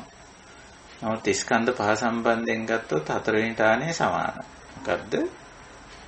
අයමේව අරියෝ අට්ඨංගිකෝ මග්ගෝ රූප නිරෝධගාමිනී පටිපදා. ඔන්න ඔතන අපිට තියෙනවා ටිකක් ගැඹුරින් තේරුම් ගන්න ඕන කාරණයක්.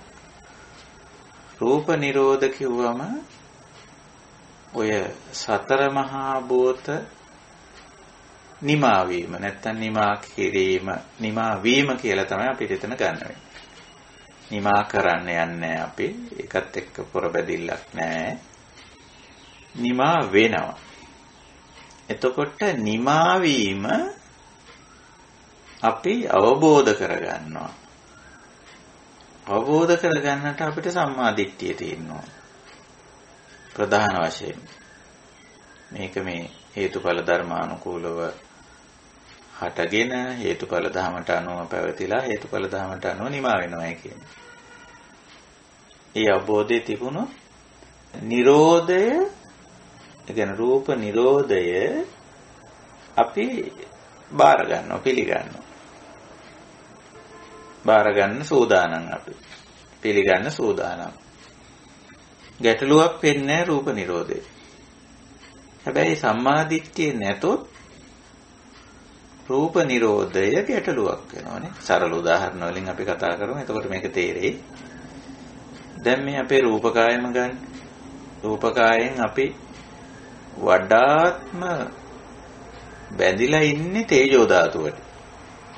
රූපකායයේ. උදාහරණයක් ගත්තොත් ඇහි පෙනීම. ඇහි පෙනීම කියන එක අයිති වෙන්නේ තේජෝ ධාතුවට.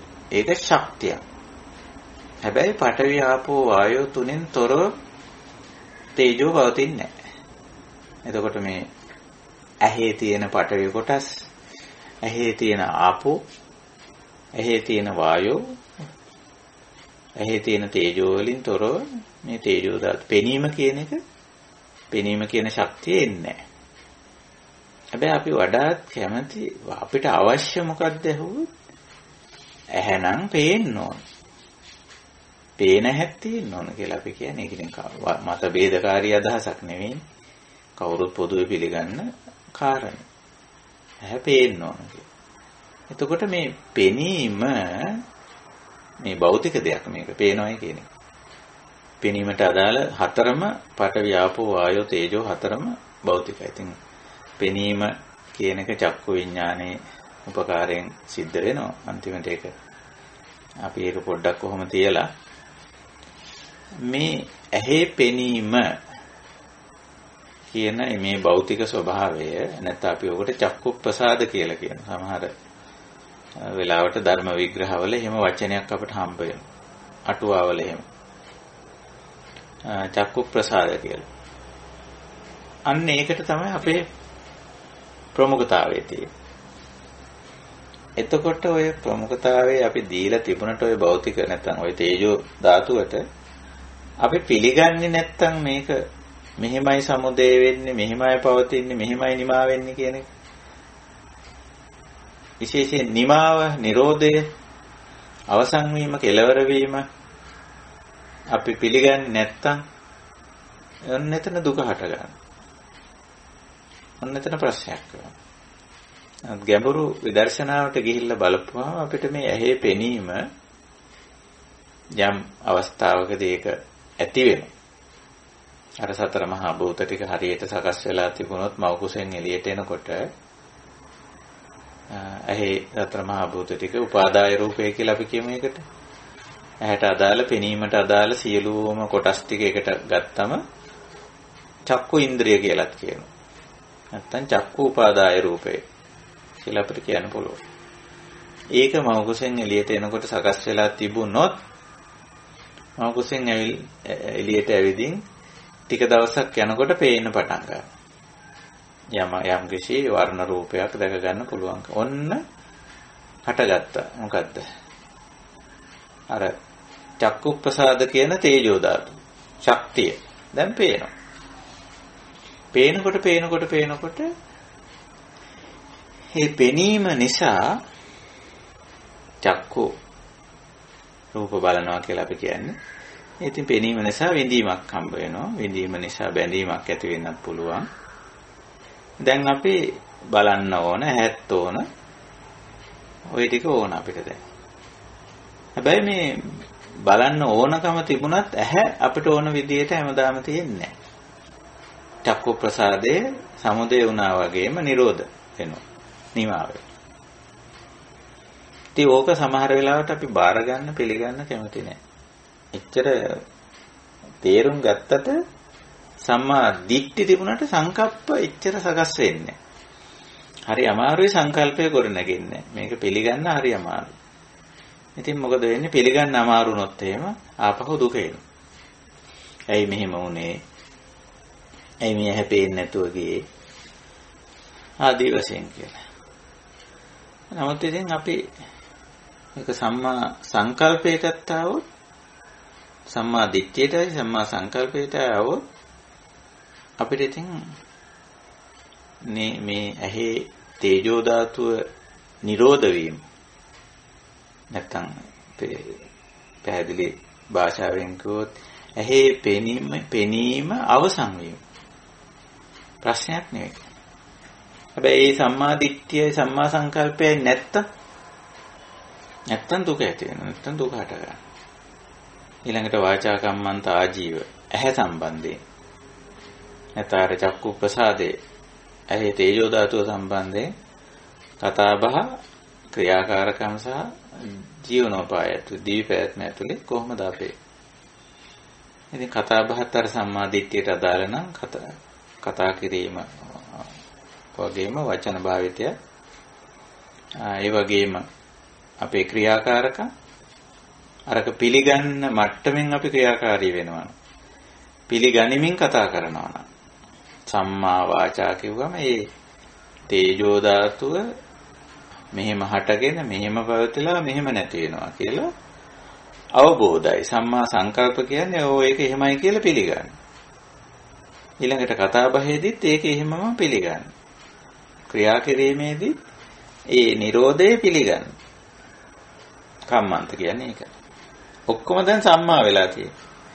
ඒක පිළිගන්නේ නැත්නම් බාර ගන්න නැත්නම් තමයි මිච්ඡා දිට්ඨි, මිච්ඡා සංකප්ප, මිච්ඡා වාචා, මිච්ඡා කම්මන්ත, මිච්ඡා ජීව.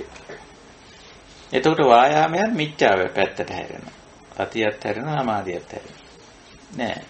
අපි දැන් සම්මා දිට්ඨියට ආවයින් පස්සේ හරියට ආවොත් මේ සතර මහා භූත මෙහිමයි කියලා එතකොට ගැටලුවක් නෑ.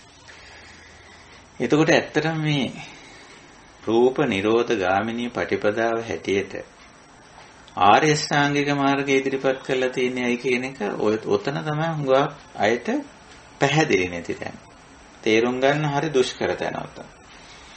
අර රූප සමුදය රූප නිරෝධ ওই ටික තේරුම් ගන්න පුළුවන්. රූප නිරෝධ ගාමිනී පටිපදාව හැටියට අය මේ වාරිය වට්ටංගිකව මග්ගෝ කිව්වම ඕක හුඟක් අය පටලවා ගන්න. රූප නිරෝධය වෙන්නේ ආහාර නිරෝධයෙන් නම් රූප නිරෝධ ගාමිනී පටිපදාව ආර්ය ශ්‍රාංගික මාර්ගය වෙන්නේ කොහොමද? ආහාර නැති කරන වැඩ පිළිවෙලක් වෙන්නේ නැහැ ඒක. දැන් හරියට බැලුවොත් ආහාර සමුදය රූප සමුදයෝ ආහාර නිරෝධා රූප නිරෝධෝ ආහාර නිරෝධයෙන් රූප නිරෝධ වෙනවා. එහෙමනම් රූප නිරෝධ ගාමිනී ප්‍රතිපදාව වෙන්න ඕන ආහාර නතර කරන වැඩ පිළිවෙලක් වෙනවා. නෑ. ආර්ය ශ්‍රාංගික මාර්ගය නිර්දේශ කළා. ආර්ය ශ්‍රාංගික මාර්ගයේ තියෙන්නේ ආහාර නිරෝධ කිරීමක් නෙවෙයි දුක්ඛ නිරෝධ කිරීම. දුක්ඛ නිරෝධ කිරීම. ඒ දුක්ඛ නිරෝධයෙන් අන්තිමේ ඔය යලිත් රූපකාය රූපස්කන්ධයක් ලබන්නේ පරිහරණය කරන්නේ නොවන තත්වයකටපත් වෙන්න පුළුවන්. දැන් අරිහත් භාවයටපත් උනන් පස්සේ මේ රූප වේදනා සංඥා සංකාර විඥාන කියන නාම රූප කට්ටලය නාම රූප නැත්තම් ඔය නාම රූපය තවත් විදිහකින් කිව්වොත් පංචස්කන්ධය පංච උපාදානස්කන්ධය පිළිබඳව තියෙන උපාදානය නිමා කරගන්න. නිමා වුණාන් පස්සේ ආපහු මේක ඉල්ලන්නේ නැහැ. ආපහු මේක අපේක්ෂා කරන්නේ නැහැ, බලාපොරොත්තු වෙන්නේ නැහැ. එතකොට යලි රූප උරුම කරගන්නෙක්, රූපස්කන්ධයක් උරුම කරගන්නෙක්, අයිති කරගන්නෙක්, පරිහරණය කරන්නේ, භාවිත කරන්නේ නොවන තත්වයකටපත් වෙනවා. ඕකේ අත්දැකීම අපිට මේ ජීවිතේදීම ගන්න පුළුවන්. රූපස්කන්ධයක් තියෙද්දිම රූපකායක් තියෙද්දිම මේක ඇත්තටම මේ ජීවිතේදී කවුරුත් අත්දකින්න ඕන, අත්විඳින්න ඕන. රූපකායක් තියෙද්දිම රූපස්කන්ධයක් තියෙද්දිම ඒක පරිහරණය නොකරන්නේ, භාවිත නොකරන්නේ බවටපත් වෙනවා කියන්නේ මොකක්ද? එතකොට කෙනෙක් හිතා ගන්න පුළුවන් එහෙනම් මේ රූපකායයට කරන පැවැත්ම සඳහා කරන දේවල් මොකවත් නොකර ඉන්නවද කියලා. එතකොට ඉතින් ඒක නිකන් බිඳ වැටෙන. කන්න බොන්න දෙන්නේ නැත්තම්, බෙහෙත් සැපීමක් නැත්තම්, වතුර නෑවීමක්, ව්‍යායාම කිරීමක්, හුස්ම ගැනීමක් නැත්තම් ඉතින් මේකේ පැවැත්මක් නැහැ. නමුත් ඒ ටික කරනවා. හැබැයි මේ රූප ස්කන්ධේ, රූප ධර්ම, රූප කාය පිළිබඳ අර ගැඹුරු අවබෝධය ඇතුව. එතකොට ඒ තැනැත්තා හඳුන්වන්නේ ඕහිත බාරෝ කියලා. රූපස්කන්ධය පිළිබඳ බර බිම තැබූ පුද්ගලයෙක් හැටියට සැලකන්නේ. මේ බර කියන්නේ මොකක්ද? කිලෝ වලින් රාත්තල් වලින් මැනලා රූපස්කන්ධේ තරාදීක දාලා උස්සලා ඒකද බර කියන්නේ? නෑ. මේ රූපස්කන්ධය පිළිබඳ හරි අවබෝධයක් නැති පුද්ගලයෙකුට රූපස්කන්ධය පිළිබඳව තණ්හා මාන දිට්ඨි තියෙනවා. තවත් විදිහකින් කිව්වොත් ඇලීම්, ගැටීම්, මුලාවීම් තියෙනවා. අන්න ඒකෙන් ඇති කරන පීඩණයට පෙළීමට තමයි බාරෝ කියලා කියන්නේ. එහෙම නැතු මේ යමක් උස්සගෙන ඉන්නකොට අපිට රාත්තල් කිලෝ වලින් දැනෙන බර නෙමෙයි බාරෝ කියලා කියන්නේ. යම් කෙනෙක් මේ රූපස්කන්ධයේ ස්වභාවය අවබෝධ කරගත්තොත් එයාට බාරය නැති වෙනවා. එයාගේ බර නැති වෙනවා. ඒකයි මේ මෙතන ආර්ය ශ්‍රාංගික මාර්ගය මේ රූප නිරෝධ ගාමිනී පටිපදාව හැටියට දක්වලා තියෙනවා. ආර්ය ශ්‍රාංගික මාර්ගයේ මාර්ගාංග වලින් කෙරෙන්නේ මේ රූපස්කන්ධයේ යථා ස්වභාවය අවබෝධ කරගන්න. රූප ධර්ම වල යථා ස්වභාවය අවබෝධ කරගන්න. ඉතින් අවබෝධ කරගත්තම මේක අපිට බරක් නෑ. බාරයක් නෙමෙයි. දැන් බාරය කියන එකේ තියෙන මේ බාර කරු කියලා වචනයක් තියෙන සිංහලෙන් බාරකරු. බාරකාරය කියලා අපි කියන්නේ. ඔක හොඳ ගැඹුරු වචනයක් බාරකාරය කියනවා. එතකොට බාරකාරයාගේ ස්වභාවය එයා මේ දෙයට බැඳිලා ඉන්නේ. තණ්හා වශයෙන්, මාන වශයෙන්, ditthi වශයෙන් බැඳිලා ඉන්නේ. ඉතින් බාරය සම්බන්ධයෙන් එයාට කාර්යයක් තියෙනවා. දැන් අපි සාමාන්‍ය අසුතවා පුතුජන මට්ටමේදී අපි පංචස්කන්ධේ බාරකාරයෝ. ඒ බර දරනවා ඒ සම්බන්ධයෙන් කරන්න දෙයක්වත් තියෙනවා. එතකොට පංචස්කන්ධය පිළිබඳ යථාබෝධය ලැබුවම ඒ පිළිබඳ බාරකාරයක් නොවේ. බරක් නෑ මේක. ඒ කියන්නේ පීඩාකාරී නෑ මේක. මනසට පීඩාවක් ගෙන දෙන්නේ නෑ. ඇයි මේක යථා ස්වභාවය අවබෝධ කරගන්නේ තියෙන්නේ? මේක අනිත්‍ය ධර්මතාවයක්. ඕනෑම වෙලාවක ඕනෑම තත්වයකට වෙනස් වෙන්න පුළුවන් කියන එක. ඒකනේ අනිත්‍යං කියන්නේ අනිච්චං කියලා කියන්නේ. පාලියෙන් අනිච්චං සිංහලෙන් අනිත්‍ය කියලා අපි කියන්නේ. ඕනෑම මොහොතක කවර මොහොතක නමුත් කවර තත්වයකට වදපත් විය හැකියි. ඒක අනිත්‍ය ස්වභාවය. ඊළඟට අනත්ත.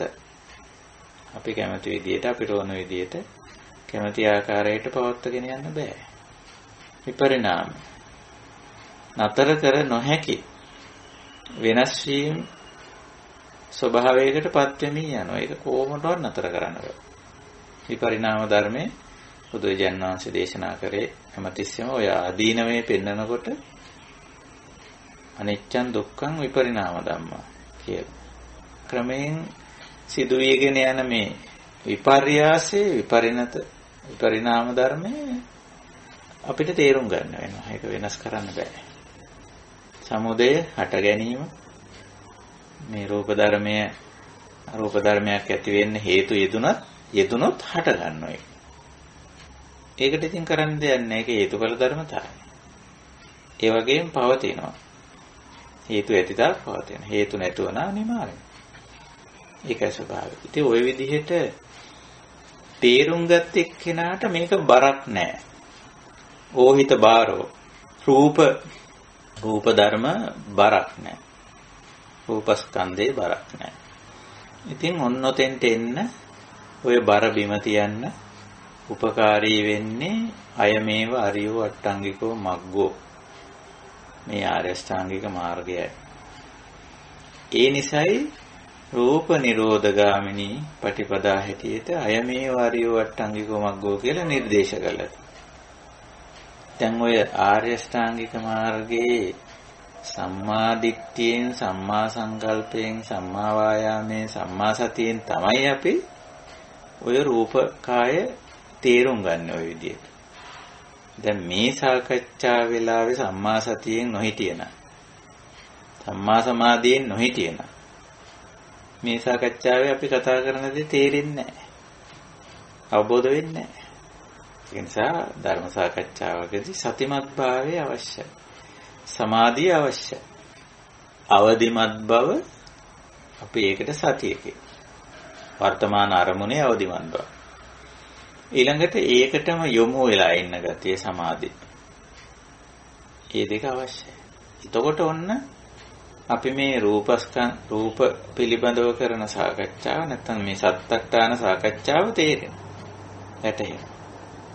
එතකොට පේනවනේ මේ සම්මා සති සම්මා සමාධි උපකාරී වෙනවා සම්මා දිට්ඨිය. සම්මා දිට්ඨිය ඇති වෙන්නේ නැහැ. මේ යහපත් දැක්මක් ඇති වෙන්නේ නැහැ. සිහිය සතියයි සමාධියයි නැතුව. අපි බණක් අහනකොට ධර්ම සාකච්ඡාවක් කරනකොට සම්පූර්ණ ඒකට අවදි වෙලා තියෙනවා. ඒකට අවධානය සහිත වෙනවා. ඉතින් සමාධියේ තියෙන්නේ ඒකටම අඛණ්ඩව යොමු ගතිය තියෙන. ඒකටම අඛණ්ඩව යොමු වෙලා ඉන්න ගතිය. ඒකයි. ඉතින් එහෙම වුණාම අපිට මේ පිළිබඳ සම්මා දිට්ඨිය ඇති වෙනවා. ඊට පස්සේ අපේ සංකල්ප වෙනස් වෙනවා. සංකල්ප සම්මා වෙනවා. අන්න ප්‍රඥා ශික්ෂාව. ඊළඟට ඔය දිට්ඨි සම්මා සංකප්ප සම්මා වෙලා නම් වාචා කම්මන්ත ආජීව තුන සම්මා වෙනවා. එතන ඉඳලා අපි මේවා ගැන කරන කතා බහ ওই විදිහටමයි ඔය සම්මා දිට්ඨියට අනුවයි. ඔය දැක්මට අනුවයි කෙරෙන්නේ. රූප පිළිබඳව අපේ කම්මන්ත කායික ක්‍රියාකාරකම් ඒ තියෙනවා.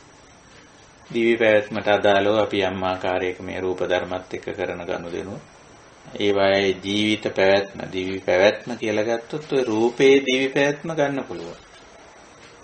දැන් අපි රූප ධර්ම නැත්නම් රූප කායේ පැවැත්ම අපි කරගෙන යනවානේ.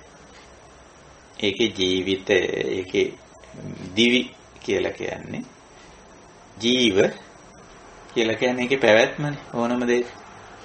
ජීව දිවි ඒකේ තියෙන ඒ ලයු ගතිය ඒක අපි මේ නඩත්තු කරගෙන පවත්වාගෙන යනෝනේ මේන්ටේන් කරනෝනේ. එතකොට මේ රූප ධර්මවල දිවි අපි පවත්වනවා නේ. ජීව ආජීව කරනවා. ඒ කියන්නේ ආජීව කිව්වම අර දිවියේ පැවැත්ම ඉස්සරහට කරගෙන යනවා කියන අදහසෙන්. සිංහල වචනෙන් හොඳට ඒක කියවෙනවා. දිවි පැවැත්ම කියලා අපි ඔකට කියන්නේ. එතකොට අපි කවුරුත් රූප ධර්ම කට්ටලයේ දිවි පවත්වනවා. ඒක දිගට පවත්වාගෙන යනවා. ඕනම දෙයක් මේ ශරීරයේ පැවැත්මට අපි කොච්චර වැඩ කරනවද බලන්න. දවසකට කොච්චර වැඩ කොටසක් කරනවද? රූපකායේ දිවි පැවැත්මට. ඉතින් පරිබාහිරේවත් ඒත් එහෙමනේ. සෙරෙප්පුව කැඩුණොත් අහනවනේ. සෙරෙප්පුව සෝදනවා. ඒකේ පැවැත්ම වෙනුවෙන් අපි සෑහෙන වැඩ කොටසක් කරනවා. ඇඳුම සෝදනවා, මදිනවා, වේලනවා. මොකටද? හේදුවේ නැතොත්, මැද්දේ නැතොත්, වේලුවේ නැතොත් ඕකේ දිවි පවතිනවද? ඇඳුමේ පැවැත්ම බොහොම කොට වෙනවා. ඒක නිසා අපි සෝදනවා, මදිනවා, වේලනවා. වාහනයක් ගත්තා. ඒකත් එහෙමයි. සෝදනවා, සර්විස් කරනවා, එලයින් කරනවා. තෙල් ගහනවා, ඔයිල් දානවා. ආමතර කොටස් දානවා. මොකද්ද කරන්නේ? ආජීව එහි දිවි පැවැත්ම කරනවා.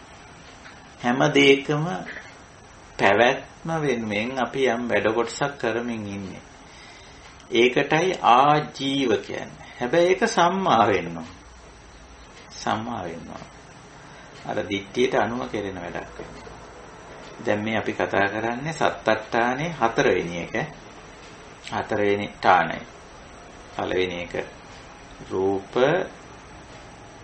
සමුදය 2, රූප නිරෝධ 3, රූප නිරෝධගාමිනී ප්‍රතිපදා 4. රූප නිරෝධගාමිනී ප්‍රතිපදා හැටි ඉදිරිපත් වෙන්නේ අයමියෝ අරිය වට්ටංගිකෝ මග්ගෝ. මේ ආර්ය ශ්‍රාංගික මාර්ගයමයි. ඉතින් අපි කතා කරන්නේ රූප ගැන. රූපවල දිවි පැවැත්ම වෙනුවෙන් අපි කොච්චර වැඩ කරනවද බලන්න. ගහක් හිටියොත් අපි ඒකේ දිවි පැවැත්ම වෙනුවෙන් කොච්චර වැඩ කරනවද? පොර දානවා, වතුර දානවා, වැට බඳිනවා. භූමිහානි ඒව මේව වළක්වනවා. නැත්තම් ඒකේ දිවි පවතින්නේ නැහැ. එහෙනම් දිවි පැවැත්ම වෙනුවෙන් රූප ධර්මවල අපි වැඩ කරන්නත් ඕනේ. හැබැයි අපි ඒක කරන්නේ අර දැක්මෙන්. අර දැන් අපිට සම්මා දිට්ඨියක් තියෙනවා. අපි දන්නවා යමක දිවි පැවැත්ම කරන්නේ හුදෙක් අපි මේ ජීවිතේ යම් විදිහට මේකෙන් ප්‍රයෝජනයක් ගන්න නිසා. ශරීරයේ දිවි පවත්වන්නේ රූපකායේ ජීවිතය පැවැත්ම දිගට කරගෙන යන්නේ. ඒකේ අවශ්‍යතාවය නිසා. සෙරෙප්පු දෙක හොදන්නේ, පිරිසිදු කරලා තියන්නේ ඒකෙන් ප්‍රයෝජනයක් තියෙන නිසා. වාහනේ සර්විස් කරන්නේ ඒකේ ප්‍රයෝජනයක් තියෙන නිසා. ගහකට පොර ටිකක් වතුර ටිකක් දාන්නේ ඒකෙන් ගෙඩියක් හම්බ වෙන නිසා. ඉතින් ඒක කාලා අපි ජීවත් වෙන නිසා. මේවා හරි සරල දේවල්. මේවට තණ්හා මාන දිට්ඨිය ඇති කරගන්න, ලෝභ දෝෂ මොහ ඇති කරගන්න දෙයක් නැහැ. ඒ කෙනෙක් ඒ ගැඹුරු අවබෝධයටපත් උනන් පස්සේ හුඟක් අය හිතන්නේ මේව තේරුවම නතර කරලා දානවා කියලා. ඊට පස්සේ ගහකොළ හිටවන්නේ නැහැ. වාහන සර්විස් කරන්නේ නැහැ. කන්නේ බොන්නේ අඳින්නේ බලඳින්නේ නැහැ. එහෙමනේ හිතාගෙන ඉන්නේ මේ රහත් භාවය තුලේ තියෙන ඔක්කොම නෑ. මොකුත් නෑ. නැති එකක් කියලා හිතන්නේ. හැම දෙයක්ම මජ්ක්‍ධිමා පටිපදාවෙන් පවතිනවා. මැදමාවතේ අන්තගාමී නෑ. අවබෝධ කරගෙන නිවැරදි විදිහට පවත්වාගෙන යamak තියෙනවා. ඉතින් මේවා ටිකක් ගැඹුරු කාරණා. සත්තට්ඨානය අපි පැහැදිලි කරගෙන යනකොට මේවා ඉතින් මේ හතර නම් අපි වෙනත් තැන්වලත් පැහැදිලි කරලා තියෙනවා සමහර වෙලාවට සමහර සූත්‍රවල. නමුත් සත්තට්ඨානයට එනකොට තවත් තුනක් මේකට සම්බන්ධ වෙනවා. අස්සාද ආදීනව නිස්සරණ කියලා තුනක්. එතකොට රූප ධර්ම ගත්තොත් රූපකාය රූප ධර්ම වලට අදාළ ගත්තොත් බුදුරජාණන් වහන්සේ අස්සාද පැහැදිලි කරන්නේ යං රූපම් පටිච්ච උප්පජ්ජති සුඛං සෝමනස්සං අයං රූපස්ස අස්සාදෝ. මේ රූප ධර්ම වලින් අපිට ඇති වෙනවා පටිච්ච රූප ධර්ම නිසා උප්පජ්ජති හට ගන්නවා සුඛං සෝමනස්ස. සුඛ කියන්නේ පහසුවට. බලන්න මේ හැම රූප ධර්මයකින් සුඛං තියෙනවා. සැපයක් තියෙනවා. දැන් පයින් ගොඩ දුර ගිය අපේ ගමන ගොඩක් අමාරුනේ. හැබැයි වාහනයක නැගලා යනකොට පහසුවක් නැද්ද? තියෙනවා පැහැදිලිව. රූප ධර්ම වලින් සුඛයක් තියෙනවා. කයට දැනෙන පහසුව සුඛ කියන්නේ. දරා ගැනීමට පහසුයි කියන අර්ථනේ භාෂාවෙන් ගත්තොත්, නිරුක්තියෙන් ගත්තොත් එහෙම. දරා ගන්න පහසු. සුඛං සෝමනස්සං. මේ රූප ධර්ම මනස සොම්නසටපත් කරනවා. මනසට යම්කිසි සහනයක් උදා කරනවා. දැක්කම හරි, ඇහුණම හරි, ගන්ධ සුවඳ වශයෙන් වින්දම හරි, රස වශයෙන් වින්දම හරි, පහස වශයෙන් වින්දම හරි, රූප ධර්ම වලින් සෝමනස්සයක් ඇති වෙනවා. අන්න ඒක තමයි රූපේ ආස්වාදය, ආස්වාදය කියලා ඔක අපි සිංහලෙන් කියන්නේ. ආස්වාද පිනවන ගතිය. ඒක තමයි පස්වෙනි එක. ඊළඟට යං රූපං අනිච්චං දුක්ඛං විපරිණාම ධම්මං අයං රූපස ආදීනව. ආදීනවේ කියලා කියන්නේ අනිච්චං දුක්ඛං විපරිණාම ධම්මං. කොහොමද දැන් අපි දන්නේ? අනිච්චං කියන්නේ අර වෙනස් වෙන ඕනෑම වෙලාවක වෙනස් වෙන ස්වභාවය. අර සුඛයයි සෝමනස්සයයි වෙනස් වෙනවනේ. ප්‍රධාන වශයෙන් අපිට ওই රූපේ වෙනස් වීම නිසා නෙවෙයි දුක එන්නේ. රූපයෙන් හටගත්ත සුඛයයි සෝමනස්සයයි වෙනස් වුණාම තමයි අනිච්චං උන ගමන් දුක්ඛං වෙන්නේ ඒකයි. අර සුඛං වෙයි තිබිච්ච එක දුක්ඛං වෙනවා. යදනිච්චං තන් දුක්ඛං කියලා ඔය ධර්මයේ පැහැදිලි කරන්නේ ඒකයි. අපි හිතන්නේ ඔය රූප ධර්මයේ වෙනස් වුණාම දුක එනවා කියලා නෑ. රූප ධර්මයේ ඇසුරෙන් ආපු සුඛයයි සෝමනස්සයයි දෙක නෙමෙයි වෙනස් වුණු ගමන්ම ඒක නැති වුණු ගමන්ම අපිට දුක්ඛය. ඒකයි. හැබැයි අපි අර අනිච්චං කියන ස්වභාවය අවබෝධ කරගෙන හිටියොත් ඒ අනිච්චං නිසා දුක්ඛං එනවයි කියලා. මේ විපරිණාම ධර්මයේ ක්‍රමයෙන් වෙනස් වීගෙන යනවා. අපිට ඕන හැටියට පවත්වන්න බෑ කියන එක ඔක අවබෝධ කරගෙන හිටියොත් ගැටලුවක් නැහැ. ඒක අවබෝධය කරගෙන ඉඳීම අන්න 6 වෙනි ඨානය. සත්තට්ඨානයෙන් 6 වෙනි. යන් රූපං අනිච්චං දුක්ඛං විපරිණාම ධම්මං අයං රූපස්සාදීනෝ. ඊළඟට 7 වෙනි එක වෙන්නේ යෝ රූපස්මින් චන්දරාග විනයෝ චන්දරාග පහන. ඉදන් රූපස්ස නිස්සරණ. නිස්සරණය කියන්නේ මොකක්ද? නිස්සරණය කියන්නේ අර රූපය ඇසුරු කරගෙන හටගත්ත දෙයක් තියෙන. චන්දරාග කියලා එකට කියන්නේ. චන්දරාග. ඔක ගැනත් අපි ටිකක් කතා කරලා තියෙනවා. හිතන්නේ මහා පොන්නම සූත්‍රයේදී අපි ගොඩක් චන්දරාග පිළිබඳව සාකච්ඡා කළා. නැවත මේක අහලා බලන්නත් පුළුවන්. ඡන්ද කියන්නේ අපි ඔකට සිංහලෙන් කැමැත්ත කියලා කියනවා. නමුත් ඡන්ද කියන්නේ තේරීම කියන එක. තෝරනවා. තෝරාගත් එකට රාග කියන්නේ ඇලෙනවා කියන්නේ. ඡන්ද රාග. ඔය වචන දෙක එකට සමාස වෙලා තියෙන්නේ. සමාසයක් අපි දන්නවා ඒක හකුලවල තියෙන සමාසකරණයේ ලක්ෂණය හකුලවල තියෙන. ඡන්දය නිසා හටගත් රාගයටයි ඡන්ද රාගයටයි. ඡන්දේ ස්වභාවික එක.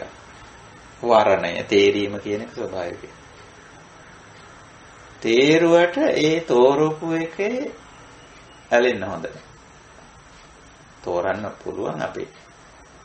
ඇඳුම තෝරනවා, කෑම තෝරනවා, පුද්ගලිය තෝරනවා, ස්ථාන තෝරනවා, ජීවත් වෙන තැන් තෝරනවා. කවුරුත් ඔව තෝරනවා. රාතන් වහන්සේලාත් ඔව තෝරලා තියෙනවා. බුදුහාමුදුරුවෝ ඉන්න වැඩිපුර තෝරගත්තේ ජේතවනාරාම. ඇයි તે තෝරගත්තේ? ඒ ජීවත් වෙන වඩා පහසු තැන නෙවෙයි. තෝරගන්න. අපි කවුරුත් එහෙමනේ. හරි තේරිලි ප්‍රශ්නයක් නෑ. ඡන්දය ප්‍රශ්නයක් නෙවෙයි. නමුත් ඡන්ද රාගයේ ප්‍රශ්නයක්. ඒ තෝරාගත් එක බදාගන්න එක සරල සිංහලෙන් කිව්වොත් නේ. අපි දෙයක් තෝරගත්තා. ඒක බදා ගන්න ඕනේ නෑ. කෙනෙක් තෝරගත්තා. බදා ගන්න ඕනේ නෑ. ඉන්න ප්‍රදේශයක් රටක් රැකියාවක් තෝරගත්තා. ඇයි? ජීවිත පැවැත්මට ඕනේ නිසා තෝරගත්තා. ඒ වුණාට ඒ ඡන්දයේ තිබ්බට රාගය වුන්නේ නැහැ. රාග දෝෂ මෝහනේ අකුසල මූල හැටියට දක්වලා තියෙනවා. ඡන්දය අකුසල මූලයක් හැටියට දක්වන්නේ නැහැ. ඡන්දය හේවත් තේරීම ස්වභාවික සංසිද්ධියක්. ඡන්ද රාගේ එතකොට අකුසලයක්. තෝරගත් එක බදා ගන්න එක. හොඳ සිංහලෙන් කියුවා. බදාගන්නේ කොහොමද? තණ්හා වශයෙන්, මාන වශයෙන්, ditthi වශයෙන්. ඡන්ද රාග. යං යෝ රූපස්මින් ඡන්ද රාග විනයෝ ඡන්ද රාග පහන. අන්නේ බදාගත් ගතියෙන් අයින් වෙන එක තමයි නිස්සරණ කියලා කියන්නේ. තෝරලා තියෙනව බදාගෙන නැහැ. හරි සියුම් එකක් ඒක. තෝරනවා බදාගන්න. තව දුරටත් තෝරනවා. පවතිනකන් තෝරනවා. හිතුවොත් මම මේ ඉන්න රට හොඳ නෑ දැන් කොරෝනා නිසා වෙන රටකට යන්න ඕනේ කියලා. කමන්නේ ඒක. මේ ඉන්න නිවස පහසුකම් මදි වෙන එකක් තෝරගන්නවා. මේක අතහැරලා විකුණලා දාලා වෙන එකක් ගන්නවා. කමන්නේ. මේ කාර් එක හරි නෑ. මේකේ පහසුකම් අඩුයි. මම මේ වයසට යනකොට මේක අමාරුයි කියලා. අපි ඔය තියෙන එක අතහැරලා වෙන එකක් තෝරගන්න. තෝරා ගන්නවා. සිංහලෙන් හරි ලස්සනට කියවෙනවා. තෝරලා ගන්නවා. ඒක තෝරා ගන්න මොන කෙනෙකුට අයිතිද? පුද්ගලයා වුණත් තෝරගන්න පුළුවන්. දැන් මෙච්චර කාලයක් තෝරගෙන හිටියේ කෙනා හරි නෑ. ඒකට බුදුදහමෙන් කිසි බාධාවක් නෑ. ගැඹුරු ධර්මතාවය ඇතුලේ කිසිම ප්‍රශ්නයක් නෑ. ලෝක සම්මතයේ හැටියට නම් මේ තෝරගත් එක්කෙනා පැත්තකට කරලා වෙන එක්කෙනෙක් තෝරගන්න එක වැරදි කියලා කියන්න පුළුවන්. ගැඹුරු ධර්මතාවය ඇතුලේ කිසිම ගැටලුවක් නැහැ. තෝරාගත් එක බදාගන්නේ. ඡන්ද රාග කරන්නේ. ඡන්ද රාග විනයෝ ඡන්ද රාග පහනං. විනය පහන කියන වචන දෙකෙන්ම කියන්නේ තෝරාගත් එක සම්බන්ධයෙන් තිබුණා නම් යම් කිසි බදා ගැනීම තණ්හා මාන දිට්ඨි වශයෙන් අන්න ඒක අතහැරීමයි නිස්සරණ කියන්නේ. ඒකයි නිස්සරණ කියන්නේ. ඔය කුසලතාවයේ තියෙනවා නම් දැන් මොන කුසලතා හත අපි කතා කරුවා.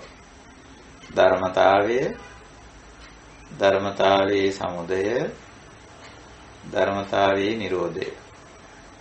ඊළඟට ධර්මතාව සම්බන්ධයෙන් දුක් කෙලෙස් හට ගන්නවද? අන්න ඒක නිමා කිරීමේ ප්‍රතිපදාව. නිරෝධගාමිනී පටිපදා. හතරයි. පස්වෙනි එක ධර්මතාවයේ නිසා ඇති වෙන ආස්වාදය. යන් රූපම් පටිච්ච උප්පජ්ජති සුඛං සෝමනස්සං අයන් රූපස්ස ආස්වාදෝ කිව්වේ ඒක. ඊළඟට මේ ධර්මතාවයේ තුලම අපිට දකින්න පුළුවන් අනිච්චං දුක්ඛං විපරිණාම ධම්මා. ඒක ආදීනවයි. ඊළඟට මේ ධර්මතාව අපි තෝරලා බදාගෙන හිටියද චන්ද රාග අන්නේ බදා ගැනීම අතහැරියේ. චන්ද රාග පහාණං චන්ද රාග විනයෝ නිස්සරණ. හත්වෙනි ඔන්න සත්තට්ඨාන. අපි ඔන්න රූප සම්බන්ධයෙන් සත්තට්ඨානය කතා කරුවා. ඉතින් ඕක තෝරගන්නයි තියෙන්නේ. ඔක කුසල වෙන්න ඕන. සත්තට්ඨාන කුසලෝ වෙන්න ඕන. කුසලෝ. ඒකයි. ඉතින් සත්තට්ඨාන කුසලයක් වුණාම අර කේවලී වෙනවා. අනිශ්චිත වෙනවා. කිසිම එකකට ගණන් ගන්න නැති, ගණන් ගැනීමක් නැති පුද්ගලයෙක් බවට පත් වෙනවා. ඉතින් ඒක ටිකක් සාමාන්‍ය ලෝකේ නම් ගණන් ගන්න නැති පුද්ගලයෙක් වෙන එක හරිය හිතා ගන්නවත් බැරි එක. නමුත් කේවලී වෙනවා, ඔසිතවා වෙනවා, ගතකරණීයව. ඕහිත බාරෝ අනුප්පත සවදත්තෝ භව සංයෝජන පරික්ඛීන. ඔහොම ඔය ස්වභාවය ගොඩාක් වචන වලින් පැහැදිලි කරලා තියෙනවා. ඔසිතවා ගතකරණීයව විතරක් නෙවෙයි තවත් වචන වලින් කියලා තියෙනවා. ඒක තමයි නිවනේ ස්වභාවය. නිවන සැනසුණු පුද්ගලයේ ස්වභාවය. කිසිම කෙනෙක් ගණන් ගන්න නැති කෙනෙක්. ගණන් ගන්න ඕනේ නැහැ. ඕනේ. මොකටද? ගණන් ගන්නකොටම කොහෙන් හරි ක්ලේශයක් තියෙනවා. මේක නිශ්චිත වෙලා. ඉතින් ඔන්නෝමයි. අපි ඉඩකඩ ලැබෙන විදිහට මේ සත්තට්ඨාන සූත්‍රය වුණ වචන එක සමස්තය පිළිබඳ යථා ස්වභාවය අවබෝධ කරගන්න ඇත්තටම ওই සූත්‍රය ඇති. කෙනෙකුට ධර්ම අවබෝධය ලබන්න සත්තට්ඨාන සූත්‍රය ඇති. මොකද ඕකේ සමස්තය ආවරණය වෙලා තියෙන පංචස්කන්ධ රූප වේදනා සංඥා සංකාර විඥාන කියනකොට සමස්තය අන්තර්ගතයි. ඔය පහෙන් පිටස්තර මොකුත් නැහැ. රූප වේදනා සංඥා සංකාර විඥාන කියන පහෙන් පිටස්තර මොකුත් නැහැ. එතකොට සියල්ල අන්තර්ගතයිනේ. සියල්ල පිළිබඳ සත්‍යාකාරයකින් අවබෝධ කරගත්තා නම් සමස්තය අවබෝධ වෙලා තියෙනවා. ඉතින් ප්‍රමාණවත්. නිවන් දකින්න සත්තට්ඨාන සූත්‍රය වුණත් ඇති.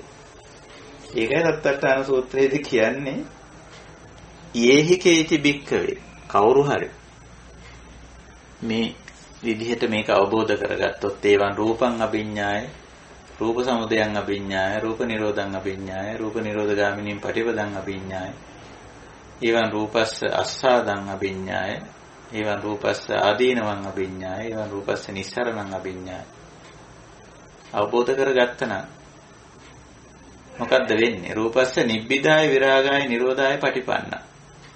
ඉතින් යා රූප ධර්මයේ පිළිබඳ නිබ්බිදාවක් විරාගයක්. රාග නැහැ අර චන්ද රාග විනේනේ. නිබ්බිදා කියලා කියන්නේ ගැඹුරු අවබෝධයටපත් වෙනවා කියන එක. ගැඹුරු අවබෝධය තුළින්ම අර විරාග වෙනවා. නිරෝධ වෙනවා.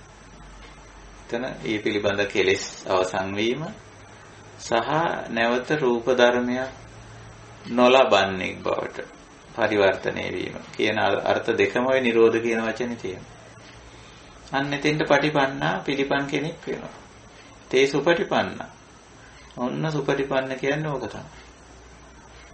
අපි දැන් සංඝ රත්නේ වඳිනකොට සුපටිපන්න කියන වචනයක් පාවිච්චි කරනවා.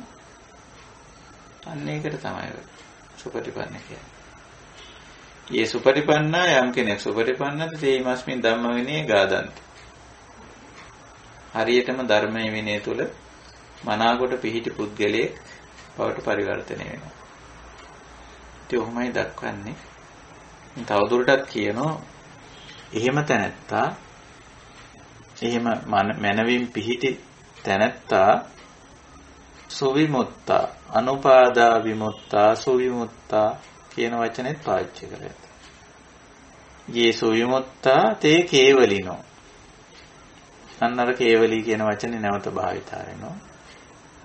ඊළඟට අන්තිමට කියන වට්ටන්තේ සන්නත්තේ පඤ්ඤාපනාය කියලා. ඒගොල්ලන්ගේ වට්ටේ නිදෙනවා කියලා. වට්ටේ කියලා කියන්නේ මේ රූප ධර්මත් එක්ක රූපකායත් එක්ක රූපස්කන්ධයත් එක්ක නැවත නැවත යලි යලි තණ්හා මාන දිට්ඨි වශයෙන් කරන ගනුදෙනුව. ඕකට තමයි වට්ට කියන්නේ. ආයි මම ඒක කියන්න. අපි කතා කරේ රූපස්කන්ධය ගැන විතර නිසා මම මේ රූපස්කන්ධය කියලා කියන්නේ. අනිත් ස්කන්ධ පහ හතරටත් මේකෙ මෙහෙමමයි. ඒක නිසා අපි මෙහෙම කියමු. පංචස්කන්ධය නැත්නම් නාම රූපය. නාම රූප සමග යලි යලි නැවත නැවත තණ්හා මාන දිට්ඨි වශයෙන් කරන ගනුදෙනුව. අවසන්. වට්ටං නැත්ති. වට්ටයක් නැත. මේ වට්ටය කියන්නේ අන්න ඒකට. මේ නාම රූපයේ එක්ක මේ පංචස්කන්ධයේ එක්ක මේ පංච උපාදානස්කන්ධයේ එක්ක නැවත නැවත යලි යලි තණ්හා මාන දිට්ඨි වශයෙන් කරන ගනුදෙනුව.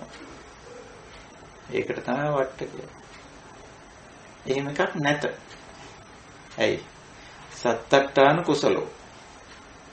සත්තට්ඨානේ අවබෝධ කරගෙන දැන් ඒකේ කුසල. ඒකේ දක්ෂයි දැන්. ඒකයි ස්වභාවය. හොඳයි අපි ඉදිරි සාකච්ඡාවලටත් මේ සූත්‍රය තව සාකච්ඡා කීපයකට යයි. ඒකට කමක් නැහැ. අපිට හදිසියක් නැහැ.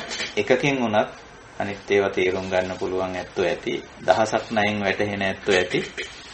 එකක් කතා කරපුවම සමස්තේ තේරෙන ඇත්තෝ ඉන්නවා. කමක් නැහැ. බුදුරජාණන් වහන්සේ එහෙම නැතුව එකක් වෙන වෙනමත් පැහැදිලි කරලා තියෙන මේ සූත්‍රය.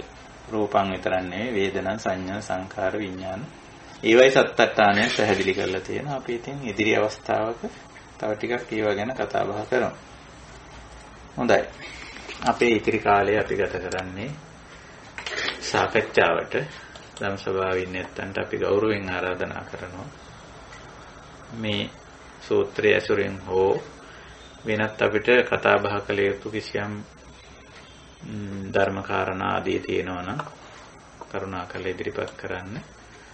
ඔබේ භාවිතයේ ධර්ම භාවිතයේ වුණත් කමක් නැහැ. ඔබේ ධර්ම මාර්ගයේ ඔබ ඉදිරියට යන කෙනෙක් අපි හැමෝම ඒවයි පිළබන අත්දැකීම් ආදී දේවල් වුණත් කමක් නැහැ. බෙදා හදා ගැනීමක් කරන්නේ දහම් ගැටළු සාකච්ඡා කිරීමක් සහ අපේ අත්දැකීම් බෙදා හදා ගැනීමක්. හොඳයි. ඒ සඳහා අවස්ථාව අපි හැම දිනාටම ඒ සඳහා ගෞරවයෙන් ආරාධනා කරනවා ධර්ම සාකච්ඡාවට එකතු වෙන්න කියලා. ස්වාමීන් වහන්සේ අවසරයි. ඔව්. ස්වාමීන් වහන්සේ මේ සක්කාය දිට්ඨිය තුළ නොවේද මේ අටලෝ දහම ක්‍රියාත්මක වන්නේ එම පුද්ගලයාට ස්වාමීන් වහන්සේ මේ අවබෝධය තුළ ජීවත් වෙන නිසා එම සුපටිපන්න ගුණයට පත් වෙනව නේද ස්වාමීන් වහන්සේ විරාග ස්වභාවය නිසා? ඔව් මේ අවබෝධය නැති තැන තමයි මේ සත්කාය දෘෂ්ටිය එන්නේ. ඔය නාම රූපයනේ මම කියලා මගේ කියලා මට ඕන හැටියට කියලා ගන්න ස්වභාවය තියෙන්නේ. ඒකේ එන්නේ මේ අවබෝධය නැති තැන. මේ සත්තට්ඨාන කුසලයේ නැති තැන. ඉතින් සත්තට්ඨාන කුසලයේ ඇති තැන සක්කාය දිට්ඨිය එන්නේ නැහැ. ඒ තැනත්ත සුපටිපන්න කෙනෙක් වෙනවා. අර මේ නාම රූපය නිසි විදිහට භාවිත කරන්නේ මේ සූත්‍රයේදීම අර මේ පාවිච්චි කර වචනය මුලින්ම බුදුරජාන් වහන්සේ උසිතවා කියලා උත්තම පුරිසෝ උසිතවා කියන වචනවල කියන්නේ ඒක. නිසි විදිහට භාවිතා කරන්නේ. ඒක තණ්හා මාන දිට්ඨි රහිතව මේ නාම රූපේ පරිහරණය කරන්නේ. ඒකම උත්තම පෞරුෂයේ හැටියටත් කියන්නේ ඒකම. ඒතොර ඒකයි අර සත්තට්ඨාන කුසලය ඇති වුණා. මේක තව ත්‍රිවිධ උපපරීක්ෂාව කියලා තවත් කුසලතා තුනක් කතා කරනවා අන්තිමට. ඒ තුළින් පුද්ගලයා අර මේ මමත්වයෙන් එහෙම නැත්නම් සත්කාය දෘෂ්ටියට වැටිලා කටයුතු කිරීමක් නැහැ. නිසි විදිහට පංචස්කන්ධ හෝ නාම රූප හෝ මේවා පරිහරණය කරන්න බවට පත් වෙනවා. ඒ අවබෝධය තුලින් තමයි අපි එතෙන්ට එන්නේ. ඒ රාමුව නිසානේ නේද ස්වාමීන් වහන්සේ මේ ඔව් ඒ රාමුව හැදෙන්නේ ඇයි? දැන් සක්කාය දිට්ඨිය ඒ රාමුව හැදෙන්නේ ඇයි? රාමුව හැදෙන්නේ මේ අවබෝධය නැතිකමනේ. නැතිකම. අපි රාමු, ඒ කියන්නේ ආකෘති රාමු හදාගෙන දැන් සමහර වෙලාවට ලෝක සම්මුතිය කියන කාරණේ වුණත් එක්තරා රාමුවක්නේ. අපි හදාගන්න. ඉතින් ඒ රාමුව දැඩිව ගන්න හොඳ නැහැ. ඒකයි මම අර චන්දරාග කියන තැනදී මතක් කළේ. දැන් අපි සමහරට ওই රාමුවක් තෝරලා තියෙන්න පුළුවන් නේ. යම් කිසි රාමුවක් තෝරලා තියෙන්න පුළුවන්. මම මෙන්න මෙහෙමයි අඳින්නේ. අපි හිතමු දැන් යම් කිසි ඇඳුම ඒක එක්තරා රාමුවක්නේ. අපි හිතමු මේ උදාහරණයක් ඇටියට යම් සිංහල අය මෙහෙමයි අඳින්නේ කියලා හිත. මෙහෙම රාමුවක් හදාගෙන තියෙන. ඇඳුම් රාමුවක් හදාගෙන තියෙන. එහෙම නැත්නම් අනිත් අය ලෝකේ අනිත් අපිට පේනවා යම් ආගමික සංස්කෘතික අය රාමු හදාගෙන තියෙනවා. ඇඳුමට, කෑම බීමට, දීපෑත්මට, ගෙවල් දොරවල් හදන විදිය. ඔය හැම එකේම යම් රාමු ආකෘති හැදිලා තියෙනවා. ඒවා තෝරගෙනක් තියෙනවා. ඡන්ද තියෙනවා.